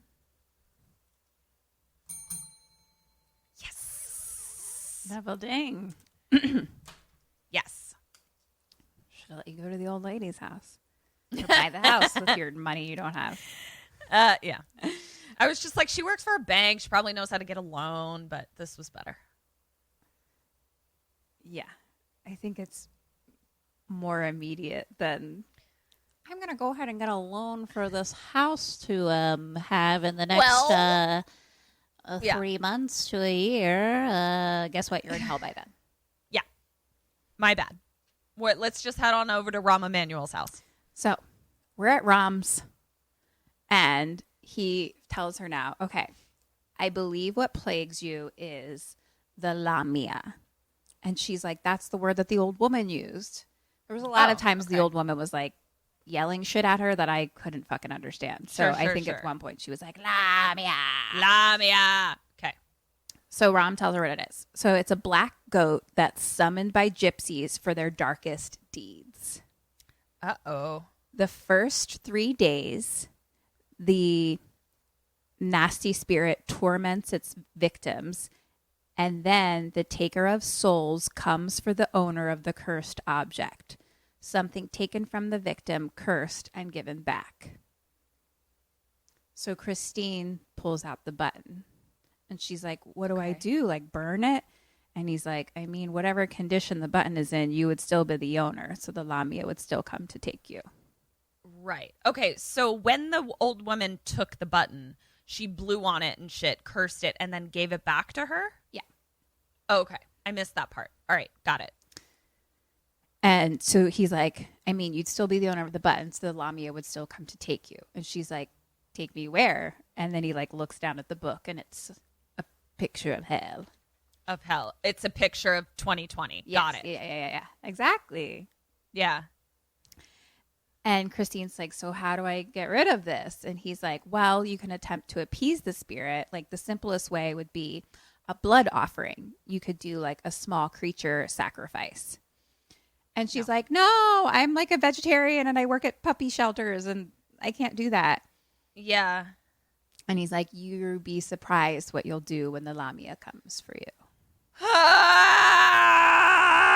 And he gives her a book called Animal Sacrifices in the Service of Deities.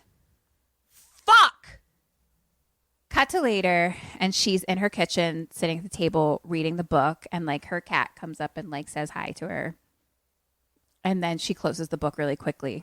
She hears a noise, and it's more like gate metal sounds, and then like a thudding, and then slowly she like turns towards the door, and the shadow like as she turns, like we see behind her like a shadow, and then there's like clinking and banging, and like slowly she gets up and she walks towards the front window, and it's like more banging, and then it's like and there's like a devil shadow that like comes towards her, and now the devil shadow is like running all around the house like growling kind of, but it's just a shadow. Like Right. Question 7, what does she do? What do you do? I'm like literally tearing up right now because I went for a walk yesterday in a new neighborhood, and there were just in someone's backyard a deer and her 2 babies. Aww. Just eating grass and like staring at me and not afraid of me. And I sat on the curb outside of someone's house and cried just watching deer for like 25 minutes. And so all I could think when you were talking about like, because I kept thinking, it was like, who could hunt you? Like, who could like do this? So I just feel like I'm having a I'm sure that was interesting for the person who lived inside that house. I honestly thought about it and went, I don't care. I can't care. These beautiful beings are begging to be observed right now. It was actually really cool. Okay, so a devil shadow just came at me, and I've just been. And it's kind of now just like shadowing along the walls a little bit. Got it. Like it's wind and like noise, and I don't know. And is this at my house? You now? are inside. Am I back at my house? Mm-hmm. Okay. Did I take the book on animal sacrifice? You were sitting down reading it. I'm gonna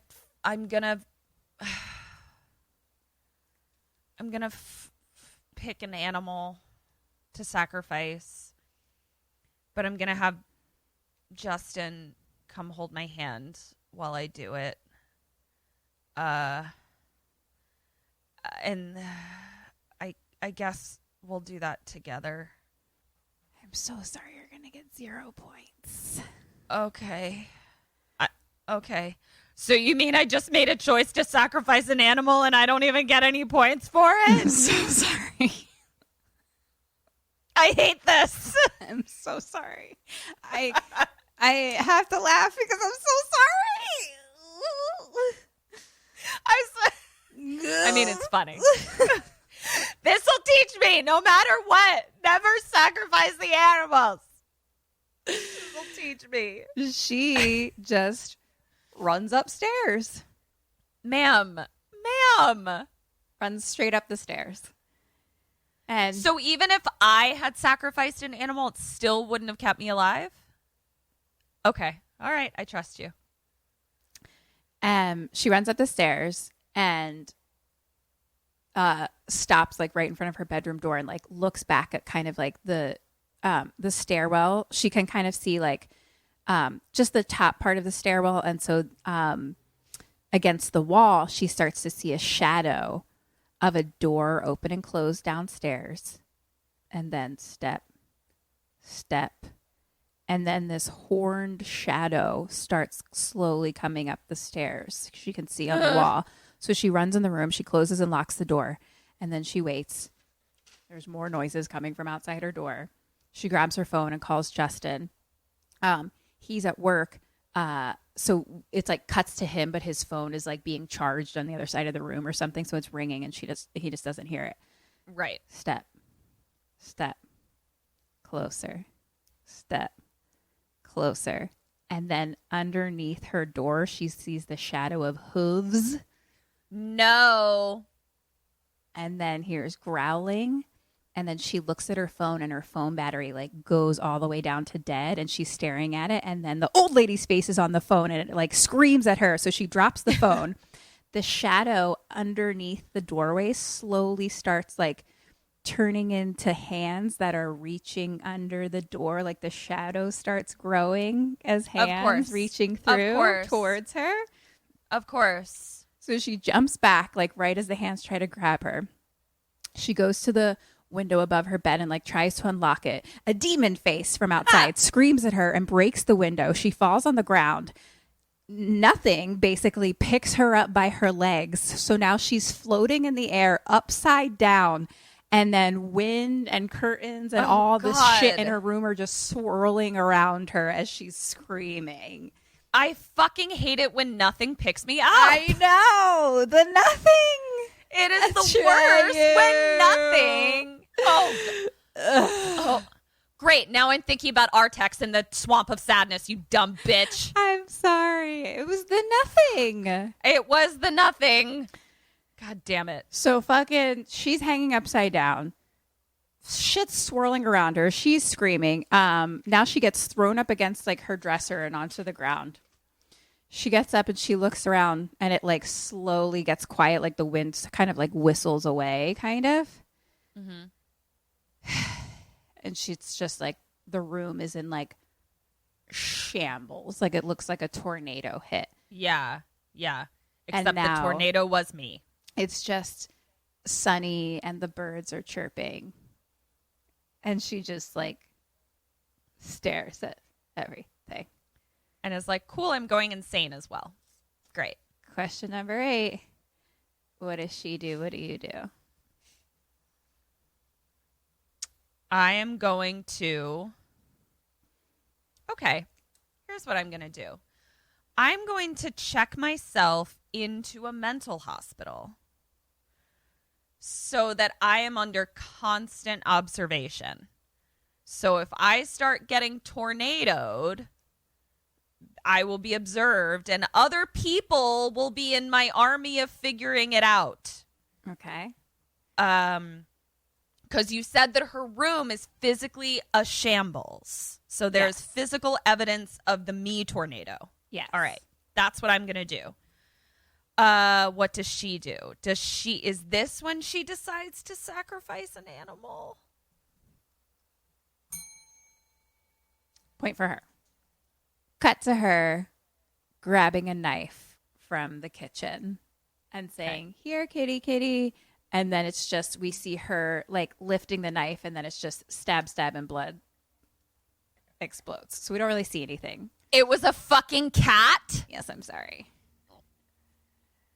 Okay. It was quick. All right. Keep going. And we didn't see anything. Cut to her in her backyard, like burying it. And as that's happening, Justin comes in calling her, and she like quickly like goes away from that area and comes to him. And he's like, you left the bank earlier. You're not answering like my calls. Like, and then he looks at her. He's like, is that blood like on her sleeve? Yeah. And she's like, no, why would there be blood? It's tomato juice. And he's like, girl. and he's like, why don't we do dinner like another night? Like, you've had a rough couple of days. Like, are you feeling all right? And she is like, she's like, I haven't been, but I think everything is going to be okay now. So like, honey, I can tell you totally right wanna now go. it's not. Spoiler alert. It's not. So she's like, yeah, I want to go to dinner. Cut to her. She comes down in this like really pretty yellow dress, and they show up at this like fancy house. I literally put house ? Because it's so big, fancy that I was like, where are we? That sounds beautiful. It's his parents' house. Oh. Into it. They come in doing some intros. Dad and Justin go off to like make them drinks. And Christine's coming in. She's like, has like a homemade cake with her that she like hands to the mom. And she's like, it's a harvest cake. And the mom is like, oh, is that something you used to make on your farm? Okay, you dumb bitch. And she's like, well, yeah, because like geese eggs are really great during harvest time, and it makes like a dense cake. And she's like, thank you. Why is this lady such a cunt monger? Because she's an entitled bitch. Yeah, God, it's just like over the top bitchiness. Jeez. Like, she's like not probably as attitudey as I am, but she's like, but yeah, she doesn't approve of this fucking chick for her son. Right. Because she thinks that she's better than her, or that he's better than her. And she's like, listen, bitch, I am the pork queen. 1995, bitch. So now they're all sitting down at dinner, and the dad is asking about Justin's nerdy coin collection. And mom is, talking down to Christine more, being like, oh, working at the bank, like, oh, it must be hard to be a teller. Like, you're on your feet all day, or something like that, And like, Christine's like, or one, maybe Justin is just like, no, she's a loan officer. Right. Yeah, she's not a fucking teller. Not that there's anything wrong with being a bank teller, you no, dumb bitch. But Christine is now like talking about it, and I guess there's like something about like that new loan or whatever that the fucking boss was impressed by, because she's like, well, I was reading the Wall Street Journal and I saw that this company was like in need of something, so I had like she basically like made the deal happen, like because of wow. So it was actually like super fucking a big impressive. deal. Yeah, cool. Yeah. And so the mom was like, okay, like your mother must be very proud of you.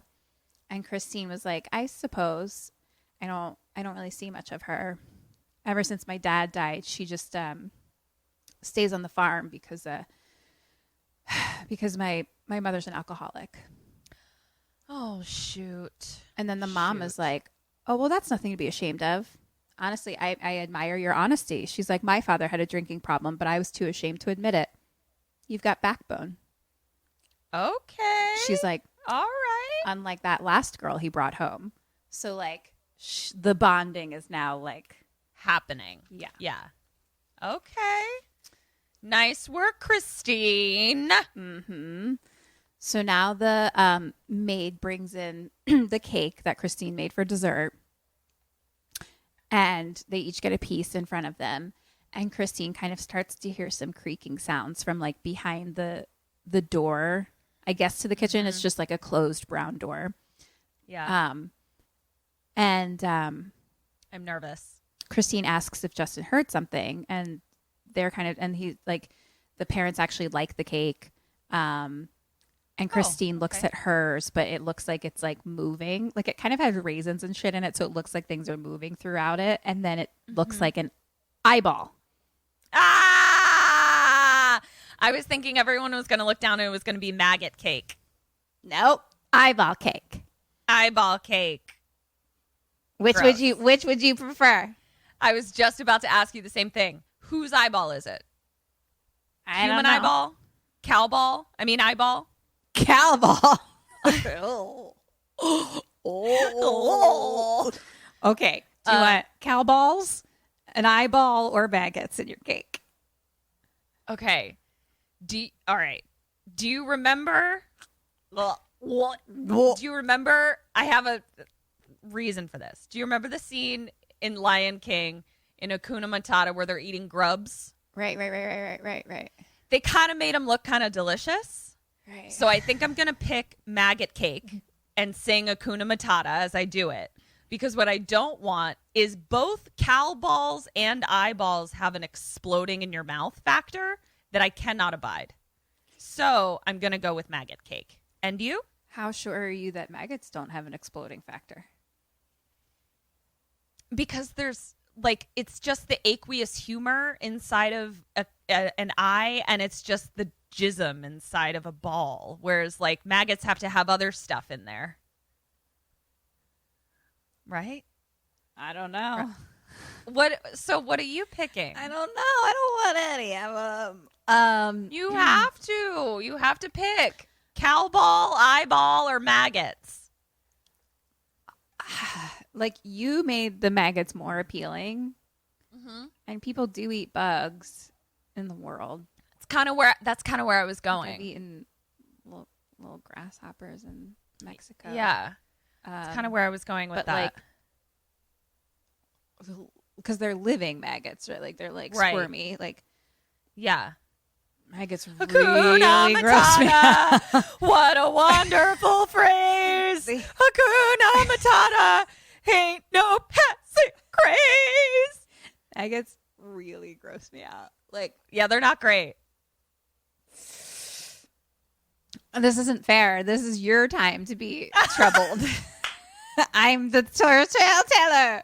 I'm the tale teller. I'm supposed to be having fun while you suffer in pain. This is not fair.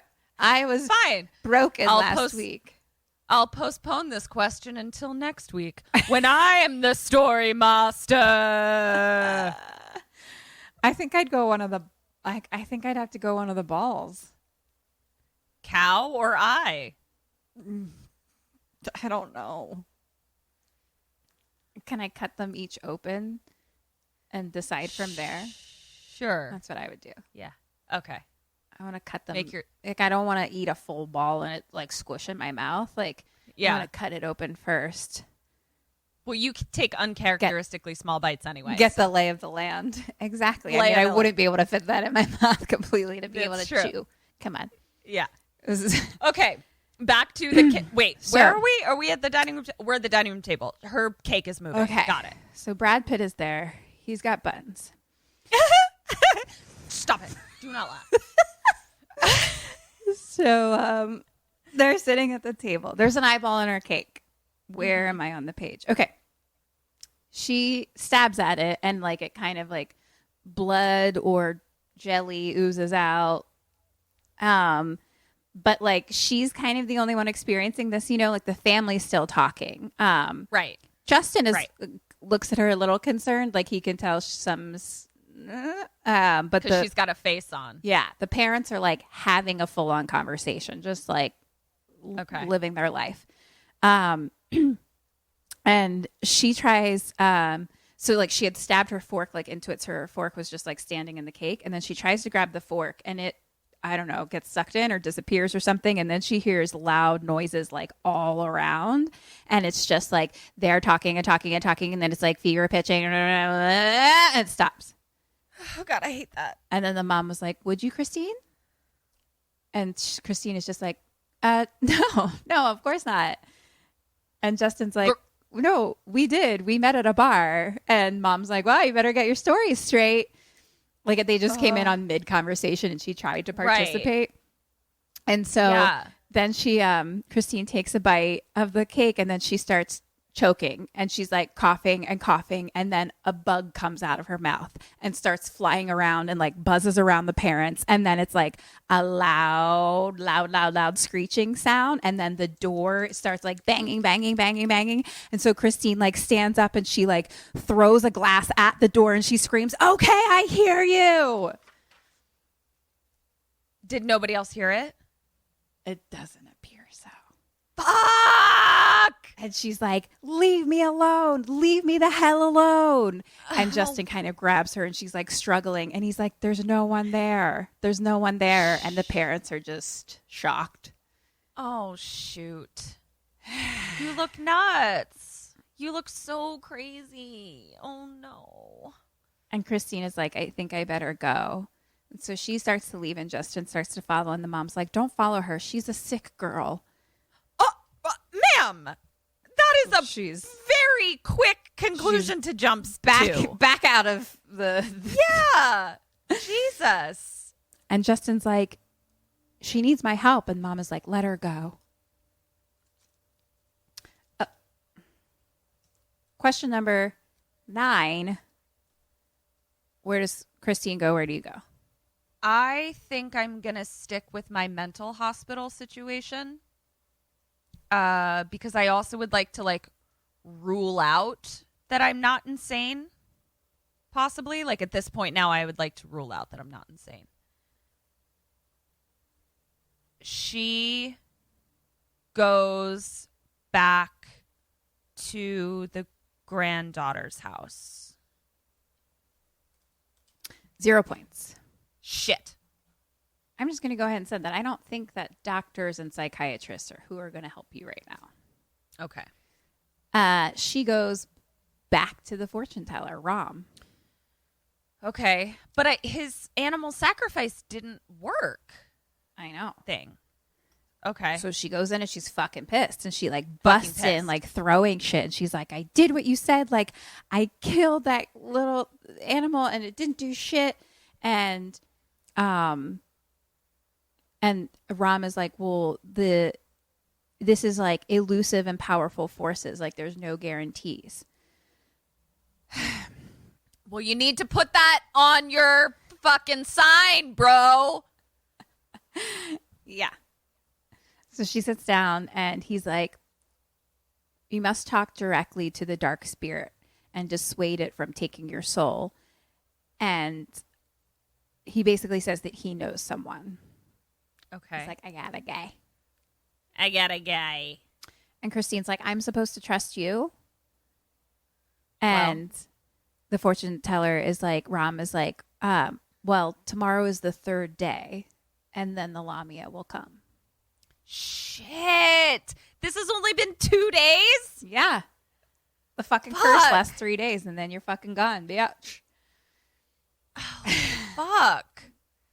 This is, oh man. Okay. I think I'm going to go back and give you a point for your animal sacrifice because it actually helps you to come back to learn more. Because like if you hadn't have done it, or I'll give you half a point at least because I know that was hard for you. And like you needed to get back to here. Yeah. To be like, I'll just put it here. Yeah. Thank you. That was really hard to do. I appreciate it. I know that was really hard for you. And it was actually helpful in your journey. Because I got information. Right. So you're like, okay. Because now it brought you back here. And he's like, all right, I know a person. I know a dude. 1-800-DEMONS. He says he knows a woman, but she will be putting herself at great risk doing this. So it's going to be $10,000 cash. Fuck. Tomorrow. Fuck. Does she take credit cards? No, because you're dead in a day. Okay. Cut to Christine at the bank putting on lipstick, goes into her boss's office, and she's like, that new position basically asks for an advance for the job. Uh-huh. And, she's like, I have a sick relative or something. Like, it's it'll be okay. But, I know it's not official yet. But basically, can I have an advance? Yeah. And then the boss informs her that big deal has been canceled. They ended up going. Stu took that file. They ended up going with another bank. God damn so, it. Doesn't look good for you, Christine. God damn it. Go get me a turkey club. No, he doesn't say that. But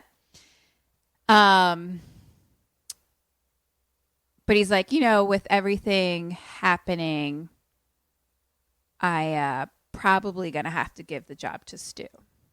You fucking piece of shit. I'm cursed because of you, you misogynistic asshole. Question 10. What does she do? What do you do? Boil him into a stew.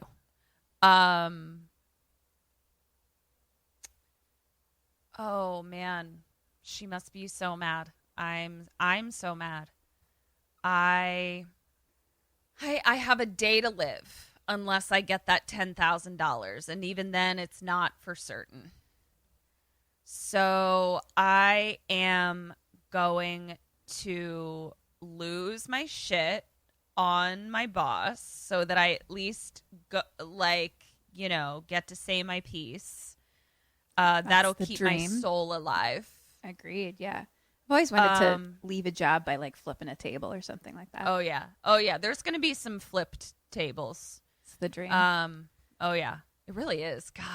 To just get to express your anger with abandon. Right? Yeah. It's literally my dream. Okay, what does she do? Fuck it. That's like when Jeff quit the Roosevelt during NBA weekend or whatever, the and playoffs he or something. Yeah, or doesn't matter. Yeah, and he literally was the middle of the night, overnight shift, and he just went into the fucking dining room and was just like, "Fuck you," and screamed it and took his apron off and never came back. And I was like, I'm so jealous of you. God, that must have felt so fucking good. I'm going to give this to Christine as well. I'm going to let her have this. I bet it'll feel good. It'll give her some emotional strength to... Oh, but she still has to get $10,000. No, I'm going to ask to borrow it from Justin. I'm sorry. I'm going to flip out. She's going to ask to borrow it from Justin. You're going to flip out. Yeah. Anything else? Borrow money from Justin. Point for you. Okay. She doesn't borrow money from Justin? She doesn't. She's a strong, independent woman. Okay. Cut to her at her house going through all her shit. It's a flute. She goes into the garage and there's a big trunk and she's emptying shit out, going through shit. She has ice skates. She rips open a curtain. The old woman's there. And the old woman screams at her and pushes Christine back and starts to choke her. Christine is screaming. The old woman punches into Christine's mouth up to her elbow. Why is this bitch in my mouth all the time? Why? Why won't she get out of my mouth? So Stop half of her arm is fisting your mouth. I hate this. She really is all up in your mouth. I do not like mouth horror. This entire movie is real mouth horror. I did Sam not Raimi. know that I had an aversion to mouth horror, but I do. So, old woman's screaming something at her. And then I would ask you, what do you do? What does she do? But there's no way for you to know that this is now a Looney Tunes cartoon because... Okay. Wait. Let me try. Okay. Ready? Yeah. She bites her arm off at the elbow. No. Oh. No. What? She notices that above the woman, old woman, is an anvil on a rope. So it's so it's an actual Looney Tunes cartoon. For some reason that the rope is on a pulley. I mean, I'm not a homeowner. I don't know how. Maybe that it was a weight-bearing beam anvil situation to hold your garage up. I don't know. But she happens. Did it look like an anvil? It looked like an anvil. I mean, I could be wrong. I was like furiously taking notes, but like, and I didn't watch this one through first. Yeah. Here's what I do want you to postmortem for this. This is true. I want you to call up Skip Porter and say, as a homeowner, what are the possible reasons in reality that someone might own a Looney Tunes anvil from the Acme company? And see what he literally says. Tied to the ceiling. The rope is on a pulley, and then that rope is like connected to the beam that she's now being pushed against. Yeah. Deep-throated currently. Deep-throated. Okay. And she happens to have the ice skates in her hand. So Sure. she quickly realizes all of this and then takes the ice skates to then cut the rope. Yep. And the old woman kind of notices that. So she rips her arm out. The anvil falls on her head. It like squishes her head. Christine screams. The old woman's eyes pop out. And like into Christine's face and mouth. Cause she's And then we hear meep meep, and the Roadrunner runs away. Exactly.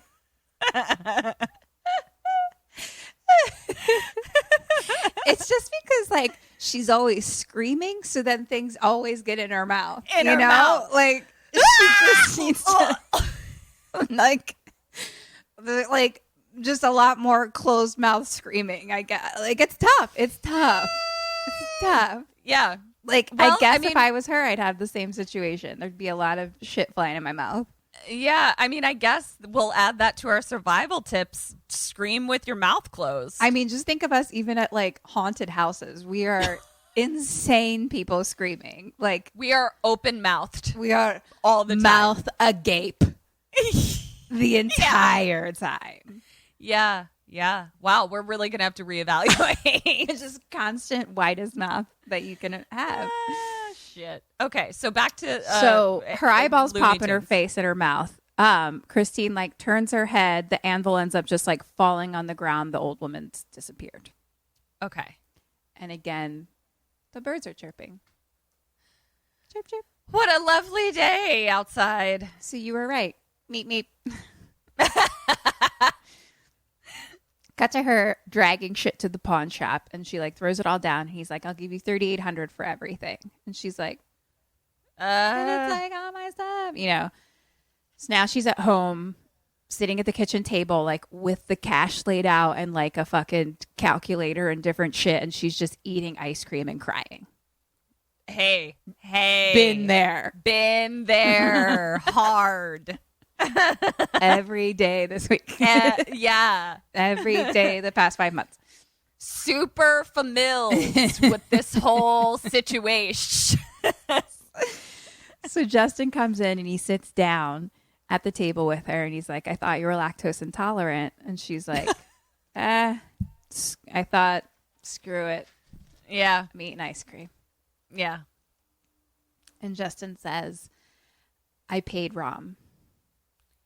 Oh. And he's like, "I don't know what I believe, but I know that you do. And I know how much pain this is causing you." And he's like, I made a promise the night that I fell in love with you, that I'll always look after you and take care of you. So I paid him."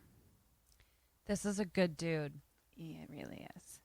This is She's a good like, dude. "You remember the night you fell in love with me?" And he's like, "I remember the second I fell in love with you." I love that. And then I they remember into each other's arms. I remember the minute that I fell in love with Eric.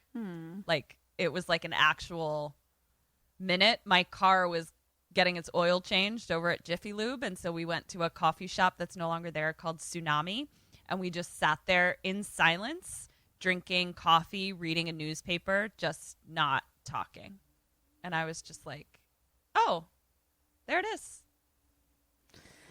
That's nice. Sorry.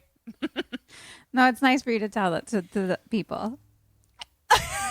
I'm just going to be alone. I remember the moment that I fell in love with. Oh, wait. No one. No one. I also I'm remember alone when I fell in love with you. forever. It feels like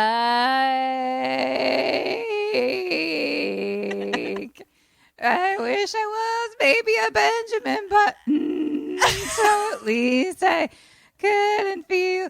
Oh, Benjamin Button.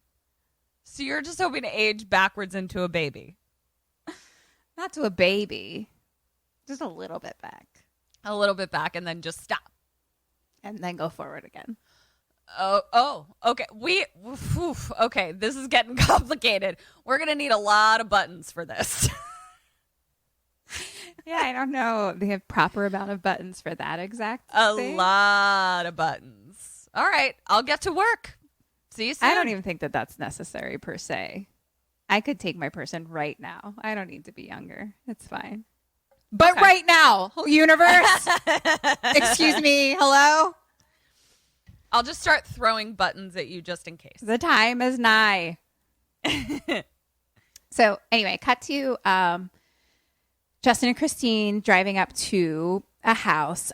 Christine is going alone, which Rom said she had to do. Oh. She gets out of the car. Driving up to a house, not A house. driving. Okay, got it. They like pull into a driveway. So she gets out and she looks at the house as the wind blows. It's the big one from the beginning. Shit. With the little kid who got dragged into 2020? Yeah. Okay. Got it. So inside is Rom, and he introduces her to the woman. Her name is Sean Sandina, and she's an experienced medium and has been personally touched by the Lamia. Okay. So Sean tells her about the first encounter that she had in this house, and she lost a young boy's soul to the beast. And she's been waiting for years for the chance to redeem herself and destroy it. And she's like, tonight the chance will come, but I need you to help summon it. Can you be strong? And Christine Yes. is like, I'll try. Voice crack, voice crack. So they go into like a big gothically decorative room, and she says that her late husband was also a medium, and he picked this place for their house because like there's forces here that allow a doorway to be opened, and we may pass through it, but others may pass into our world. And so basically there's like a table in the middle of the room, like a little circular table with 4 chairs at it, and there's just like a candle in the middle. Okay. And so all 3 sit at the table, and it's the same floor from the beginning, the marble floor. Mm-hmm. And they sit down, and then loud screeching noise. And Shit. Christine like just screams and stands up, and Sean's assistant, I don't know who this person was, like comes in from another room bringing like a goat on a rope.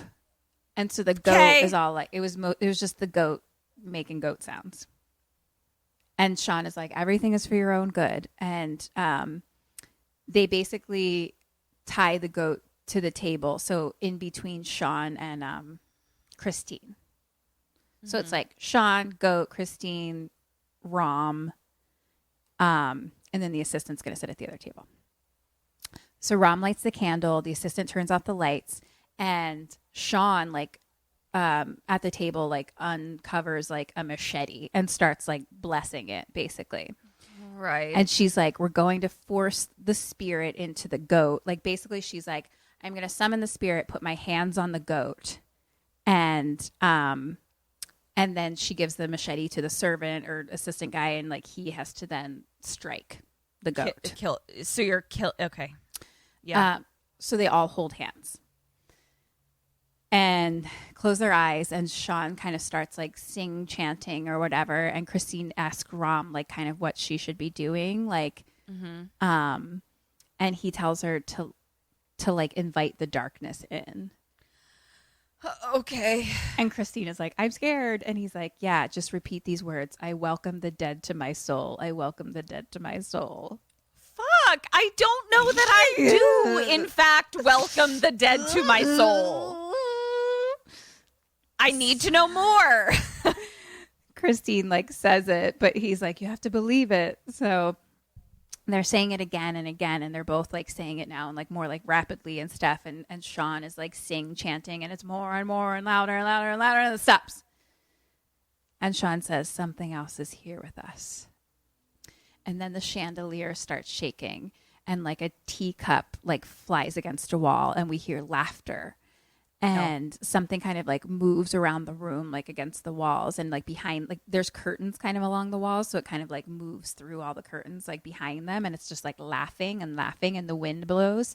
And Sean's like, that's not Lamia. That's the spirit of an unsettled soul.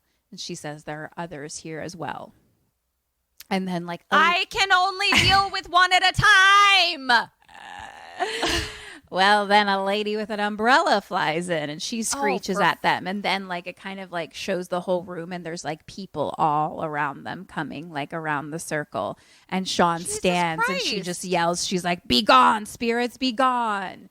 And they all kind of like blow away. Not now. And Sean says he's coming. And then we hear like little whispers. And then like a table moves, and something like the door starts kind of like shaking and banging. Christine is scared. There's more noises. She like looks up, and like the walls are shaking, and like she covers her ears, and they all cover their ears. It's loud, and then it's silence. And they look around. There's a loud scream / growl, and it's just like now like a POV of something flying through the air into Sean. Fuck. And so Sean like leans over the table, and she's kind of screeching, and her eyes turn like completely white, and like something is clearly possessing her. In her. Yeah. And then she's like hunched over the table, so her hands are both kind of like on the table, but she's like hunched over, and so she looks like up. kind of like a bulldog stance. Yeah.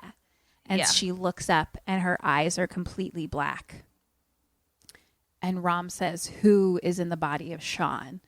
And she hisses, Lamia. Oh, hey, bud, what's up? I've heard about you. I've been looking for you. It's 3 days now. I've been. Yeah. How's it going? How's it hanging? And Rom says, what is it you desire? And it says, the soul of Christine Brown. We will feast upon it. All right. And Christine is like, no, it was my manager. I didn't. And Rom is like, silence. And the Lamia is like, or Rom says, Lamia, sure you can be dissuaded from this insignificant woman. Like, surely she's not worthy of like your greatness. Yeah. Let's go with that. I'm a real piece of shit. You don't need me. Right. You don't need me. Right. Yeah. And slowly Christine kind of like reaches towards like Sean's hand, but like in that moment, like Lamia like laughs and like lays back a little bit like in her chair. And then Rom like reaches for the machete. And in that moment, Sean kind of like reaches out, like lifts her arms up and like yells at him and like licks her lips. And she's just like, ew, I more come mouth horror for you, Christine. Yeah, it was kind of like gross sexual licking too. Yes. Just get out of my mouth. I'm not putting it. It's so different when you tell it versus watching it, because I'm just like, oh, there's a lot of mouth. A lot of mouth stuff. God. And Lamia is like, you're mine, and kind of like reaches her hand towards Christine. Question 11, what do you do? What does she do? Paint a hole into the wall and run through it. Ding, ding, ding, ding, ding, ding, ding, ding, ding, ding. Double ding. Okay. I love that journey for you. Thank you. Okay, so is Rom still holding the machete? I think so. And Rom and or the assistant have the machete, but it's on the table, basically. And Christine is reaching out to Lamia. No, Lamia is reaching towards Christine. Like she's reaching her hand towards her. Okay, so what I'm going to do is a little deflect where I'm going to grab her hand and put it on the goat and then be like, machete, machete, machete. All right. And be like, swipe. Let's see. What does she do? So hand is reaching towards her. I like my answer so much. I think I'm just going to do hand in hand.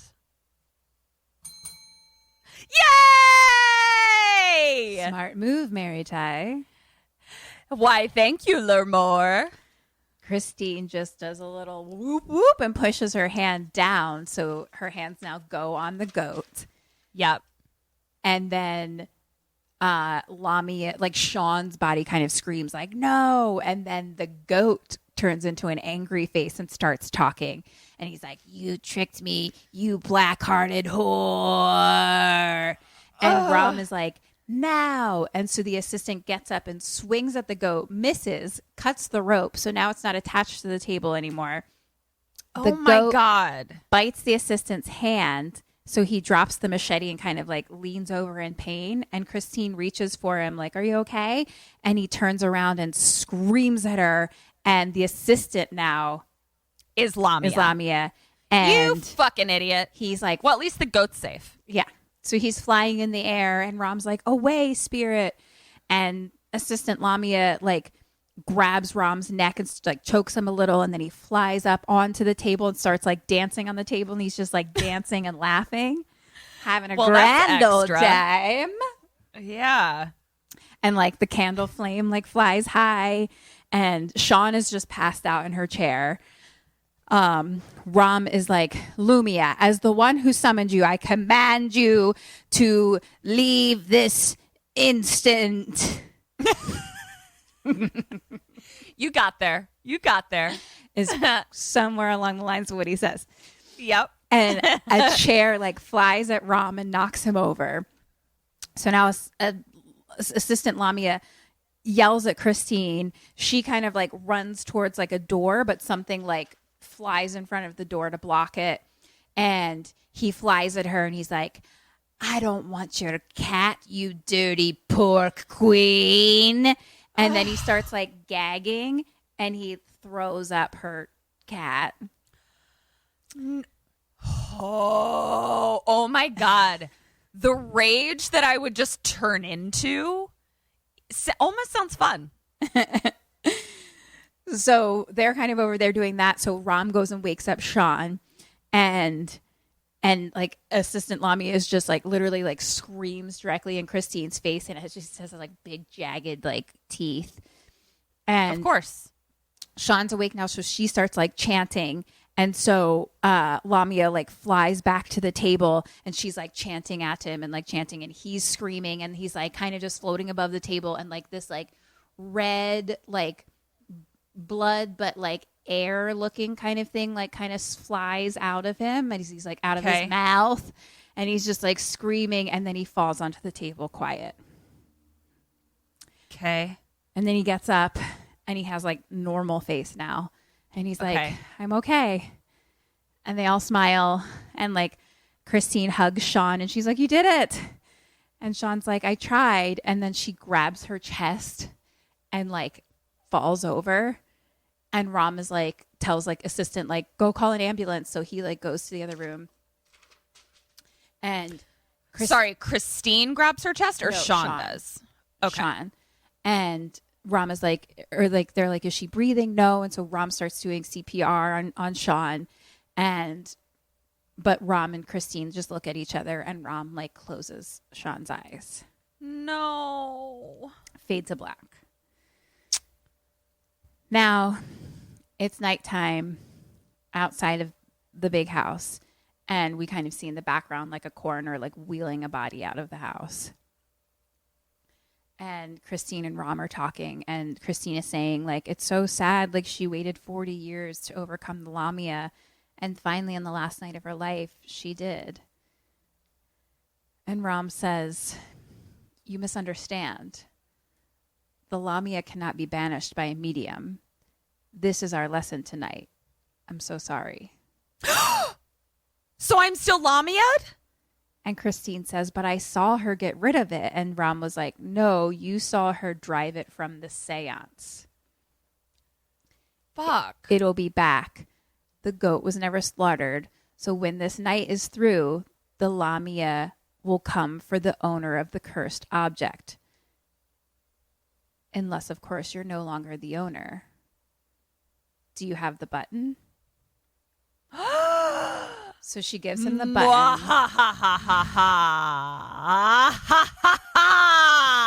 I know who I shall give the button to.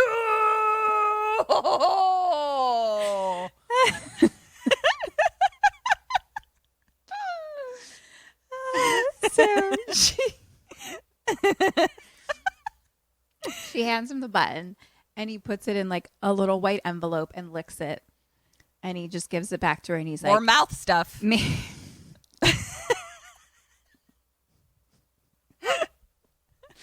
I didn't know. It's a lot of mouth We're stuff. going to have to go through all of Sam Raimi's whole catalog and check out the mouth action. It's got a lot of mouth stuff. Okay, so it puts it in an envelope, licks it. Gives it back to her, and he's like, make a gift of it, and you're giving the curse away. Yes. But she's like, why didn't you tell me this before? And he's yeah. well, the Lamia will tear the soul out of whoever you give it to, and they will burn in hell for eternity. So, okay, no problem. and she's like, and I'm the one who sent them there. And Yeah. he's like, yeah. He's like, well, whatever you decide, you have till morning. Decision made. I'm done. No problem. No problem. For me, it's like I only have one button, and there's like so many people that I want to button. So it's like, who do I choose?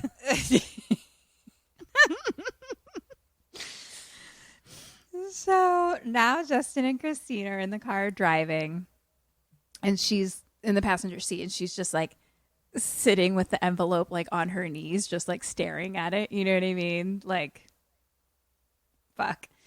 Yeah. And he's like, Justin asks, like, is it over? And she's just like, it's over. And then she looks up and she's like, oh my gosh, stop. And there was like, and she thought she saw like the old woman in the road in front of the car. But Justin slammed on the brakes. And in that moment, the envelope like flies onto the floor, and then like all of his papers fly onto the floor, and it gets all like mixed in. And it was actually an old man in front of the car, and he has like a cane, and he was like walking, and he's like pissed and like yelling at them, and he's like, you'll burn in hell, you'll burn in hell. What? You want a button, bitch? All right. You want a button? Right? And Justin's like, holy shit, are you okay? Like, oof, like, calm down, sir. So he keeps driving. They get back to Christine's house, like they're parked outside. And basically tomorrow morning is when they're going to Santa Barbara. So they still want to go on the trip. So Christine is going to meet him at the station at like 7:30 in the morning. Okay. The train station. Yeah. And Not the space station. Thank you. I don't know how you get to Santa Barbara. There's many ways. Yeah. So Christine grabs her bag, and then she starts to freak out because like the envelope's not in it. And she's like, oh my gosh, where's my envelope? Where's my envelope? And she like digs through all the papers on the floor, and she finds it. And she's like, okay, phew, I've got it. Yeah. And then she kisses him goodbye, and she's like, 7:30 tomorrow morning. Yes. See you then. She gets out with her envelope, and she throws her hat in the air. We're gonna make it after all.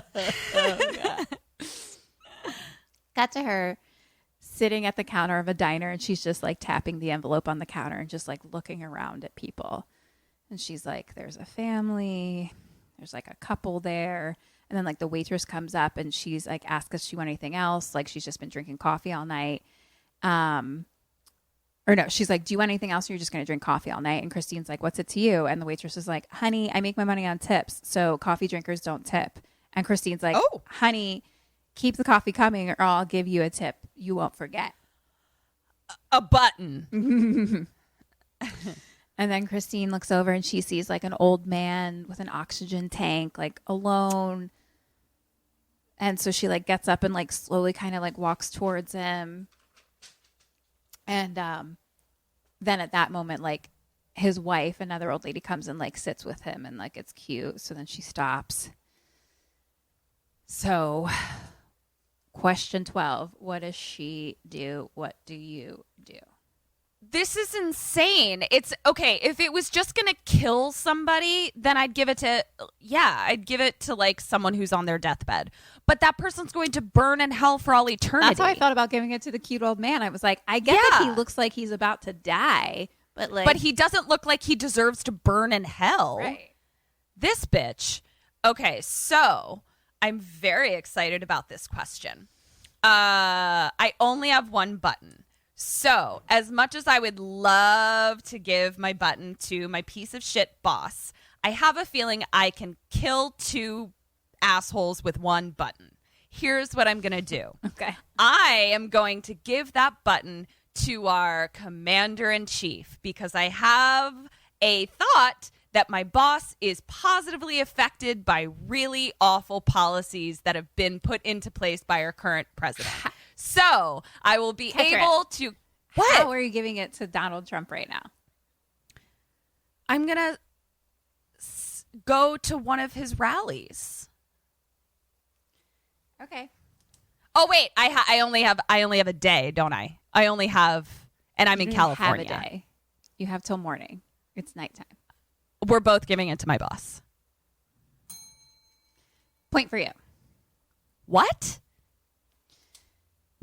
Cut to her on the phone at the like a payphone at the Whoosie Whatsy or whatever. She's on the phone at the diner.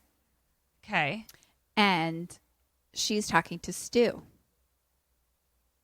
Okay. And she's like, basically starts threatening him. She's like, you need to come here or I'm going to tell boss manager that you stole the file off my desk and you gave it to the other bank. And he's like, no, I'll be right there. Okay. Okay, so she's going after Stu. Interesting. You wanted to stew in a stew. So like, No. I just, to me, like this all started because of the.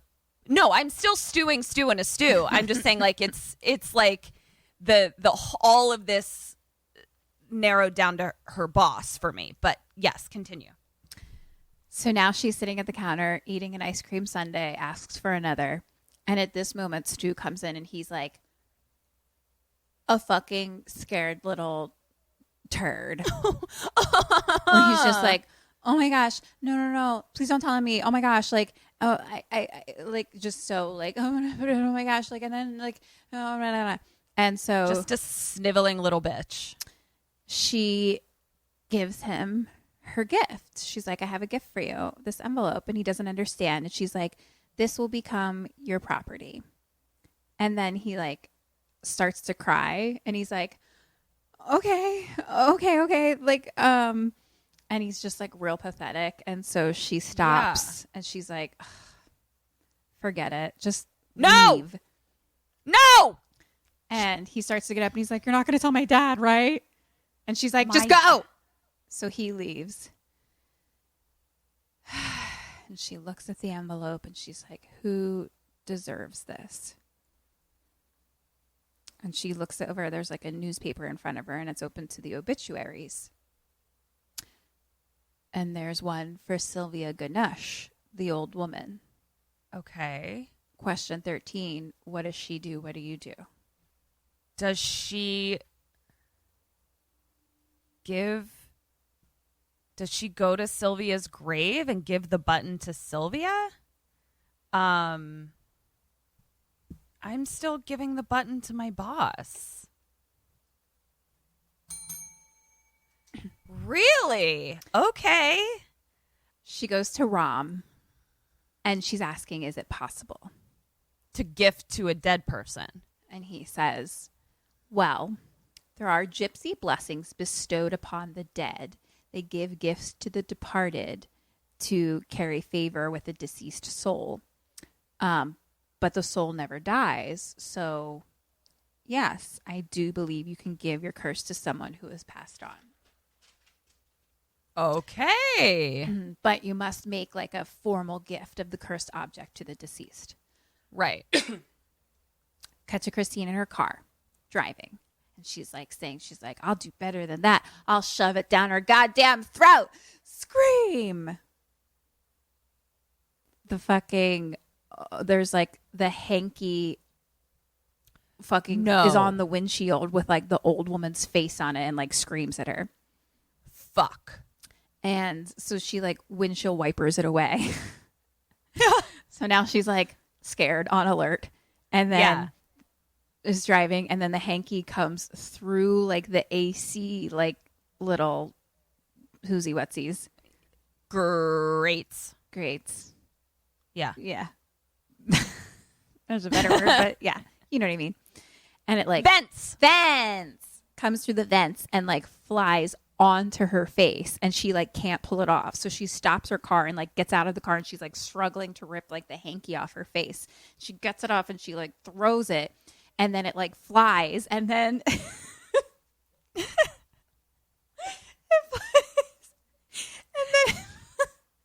and then it flies into her mouth.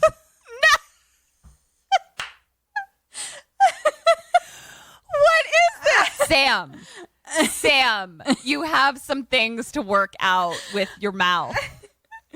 What is it? This is like the director from Dead Snow that had like an intestine thing. Yeah. What, Sam, what's with your mouth?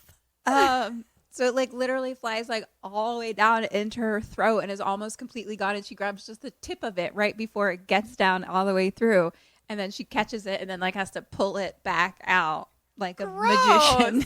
I was just about to say like a gross magician. And so she rips it out and she steps on it, and then there's thunder and lightning going on, and we see that she is stopped right outside the cemetery. Right. So now she goes to a grave. She's fucking digging. It starts pouring rain. She finally gets down 6 feet into the fucking coffin. She rips the top off. It's the old woman's face. It's now like pouring rain. So it's like muddy and so gross and lightning and loud. And so she screams, "I'm giving it back to you." And she like tries to put the envelope in her hand. She's like, take it. And then the body like sits straight up. Yeah. And like, something that I can't read. And then, and Christine tried to like pushes it off her, but like the hand has like grabbed at her hair again and like ripped hair out again. Why does this bitch keep grabbing my weave? Why are you doing this? And that's how Christine feels, because she's like, that's the last of my hair you're getting. And then she fucking like hits old lady with like, she like shoves the shovel like into her mouth. But just to open it. Right. Yeah. Did you really not notice it until you were telling me? No, because it's just incredible. happening. That's fucking incredible. Okay, so she crowbars her mouth open with a shovel. And then she lifts the envelope into the air in the pouring rain, and she's just like, "I, Christine Brown, do hereby make a formal gift of this button to you, Sylvia Ganesh." And then she shoves it in her mouth, and she's like, "Choke on it, bitch." And then she kicks her jaw shut. Sure. And so the body now is like slowly getting like covered by like rainy, muddy water. And Christine's like, "Goodbye." And then she starts to climb out and falls back in. Fuck. And again, because it's fucking muddy and slippery and rainwater. Oh, no. So now the body kind of sits up again with like the envelope in its mouth. And now like water is getting up to like Christine's neck. It's like up to both their necks basically. Like, so it's just their heads like floating, like, and her head's like bobbing up on her. And there's a big headstone in front that's like the shape of a cross, and it ends up like falling over directly onto them and hits them on their heads and knocks her out. So they sink into the grave. Jesus Christ. As it's just like filling with muddy water. So now it's just like raining and pouring. And then a hand reaches up from the grave. It's Christine. Yay! And she's like, and then she like grabs onto the cross thing and like pulls herself up and out of the grave. And she's just like fucking completely covered in mud and soaking wet. And she stands up as the sun rises behind her. Oh. And it's just like water on her face that like fades into like shower water on her face. She's home taking a shower. And then her phone rings and like the home phone. And so she's kind of like getting ready as the answering machine is playing. Mm-hmm. So we just hear kind of the voiceover and it's the boss. And he's like, sorry to call so early. I just wanted to let you know that I found out that Stu stole the file and tried to broker the deal at that other bank. An hour ago, he came by my house and tried to pin the whole thing on you. What? Stu, you're getting stewed, motherfucker. And now she's like, we see her like driving to the train station with her luggage. And the voiceover is like, just wanted to let you know that come Monday morning, the assistant manager position will be waiting for you. Is yours. And then she throws her hat in the air. Oh, wow. So she pulls up to Union Station and we see that Justin is like out on like the train deck, like waiting for the train.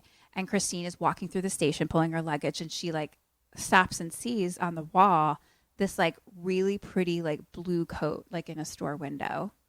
Mm-hmm. And she like looks up and like the lady is kind of like fixing the window from inside and they're not open yet. And she's like, but you don't understand, me and my boyfriend have a really special weekend. It cuts back to Justin. He pulls something out of his pocket, opens a ring box.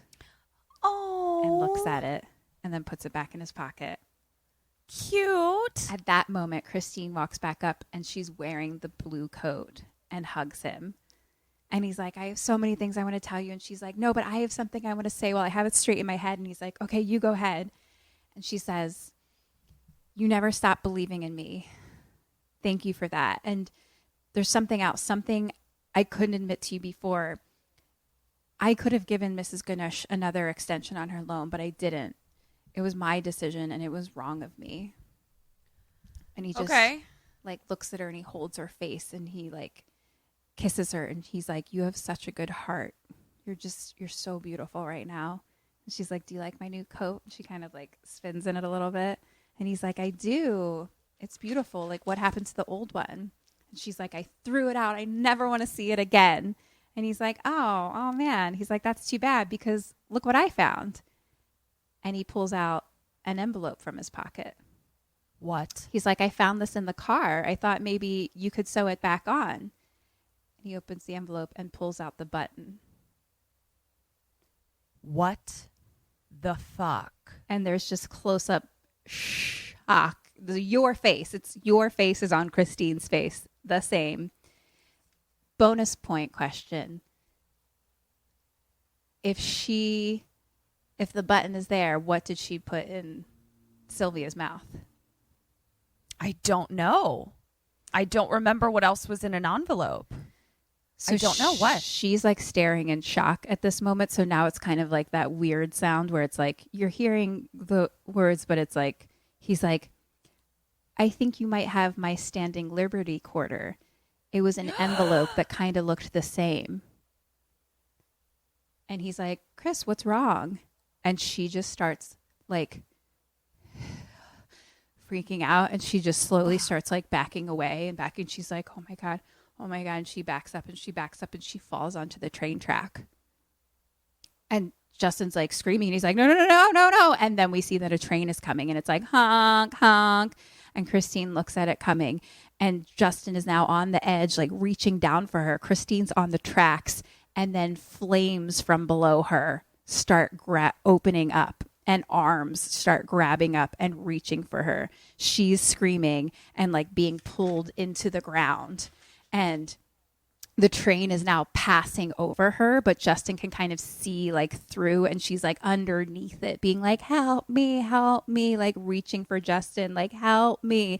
And then she's pulled into fire hell, disappears into the ground. And then Justin, with like tears in his eye, looks at the button. Drag me to hell. God damn it. God damn it.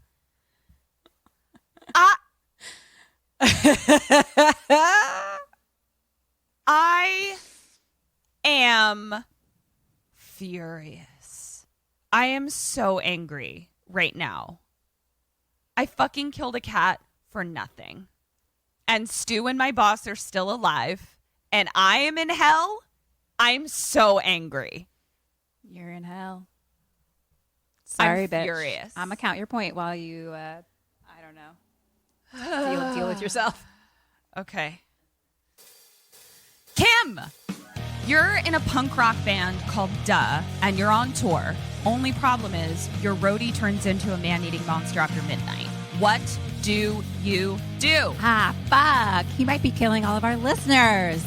Okay, I gotta get rid of him. I mean, honestly, here's what I'm gonna do. I'm gonna fucking strangle him with the cords, and I'm gonna stab him with my drumsticks. That sounds good to me. That's a ding for you. So, Uncle Peckerhead is from our friends over at Dread, and it is a blood-soaked mindfuck of a road movie through a post-Trumpian hellscape. Ooh. Sounds right up our alley. Where can we watch it, Bernsey? Uncle Peckerhead is available on demand everywhere August 11th and available on Blu-ray August 25th. Go watch it, you guys. Yeah! Okay. So, continuing on with your trend of the episodes 100s. Yep. For Dead or Alive, you got 2 out of 7. Wow. This is incredible. I know. This is just incredible. It's I don't know what to say. Yeah. You were so good at it. I was so good at it. Okay. All right. For points out of 26, you got 16 and a half. For a total of 18 and a half out of 33. Not great. I really thought I did better than that. Yeah, I guess I but didn't. not like horrible. I mean, the Dead or Alives really bring you down. Yeah. Holy shit. Would've been Wow. in the Now I know 20s. how you feel. Exactly. It's always frustrating because you're like, I mean, I got a point for everything I did, basically. So, like, I stayed alive, but then my points don't add up to that. It's very frustrating. Yeah, I just the feel. I'd love to hear what Sam Raimi. Like, I'd love to ask Sam Raimi this. Hey, Sam, cool movie. Love your work. How do you want me to feel at the end of this? What was your intention? How did you want me to feel? And I'd just love to hear what he has to say. And I'd like him to answer for his crimes. I just feel defeated. It was so good. It was one of those things where it's like everything's working out too well that you know something else is coming. But I felt the same way that you did, like when like your face and your shock when he pulled out that envelope. Yeah, because I definitely was like, "What? Something's not right here." But Right. I couldn't have possibly told you how that could have gone wrong. Me neither. Like I completely forgot about the quarter as well, even watching it. So Yeah. But I'm also that like, was, amazing. I can say this now. I definitely would have taken that button out of the envelope and put it in her mouth for sure. I don't know that I would have shoved the entire envelope in her mouth. And at that point, I would have known, I think. Sure. Yeah. But I also wouldn't have known that that was an essential part of the plot. Definitely not. God damn it. Well, we did that. Drag me to 2020. That. So should I watch this with my own eyeballs? The tale of mouth horror.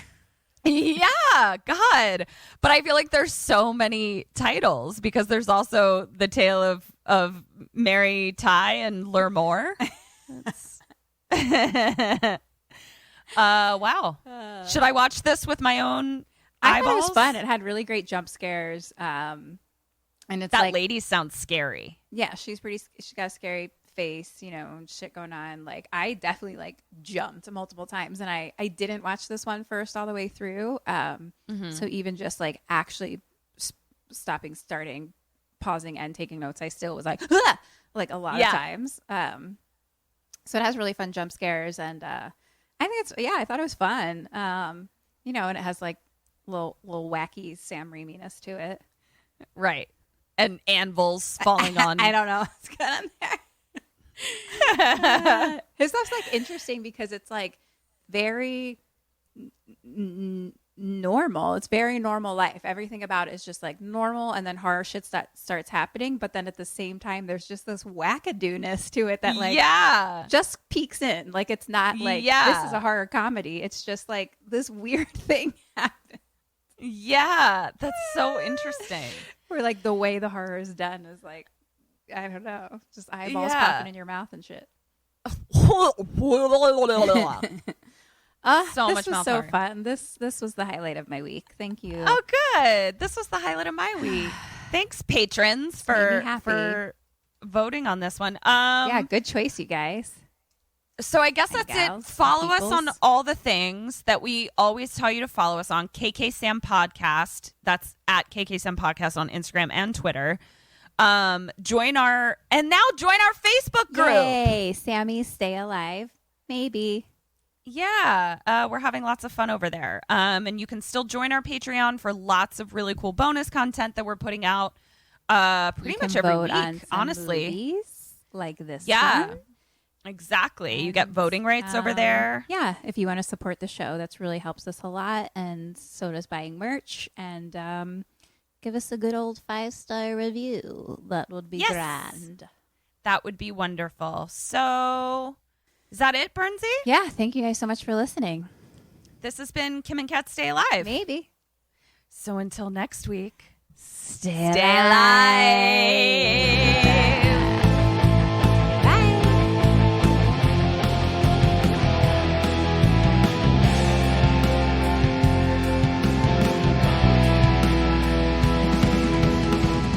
Ghosted me. I'm done.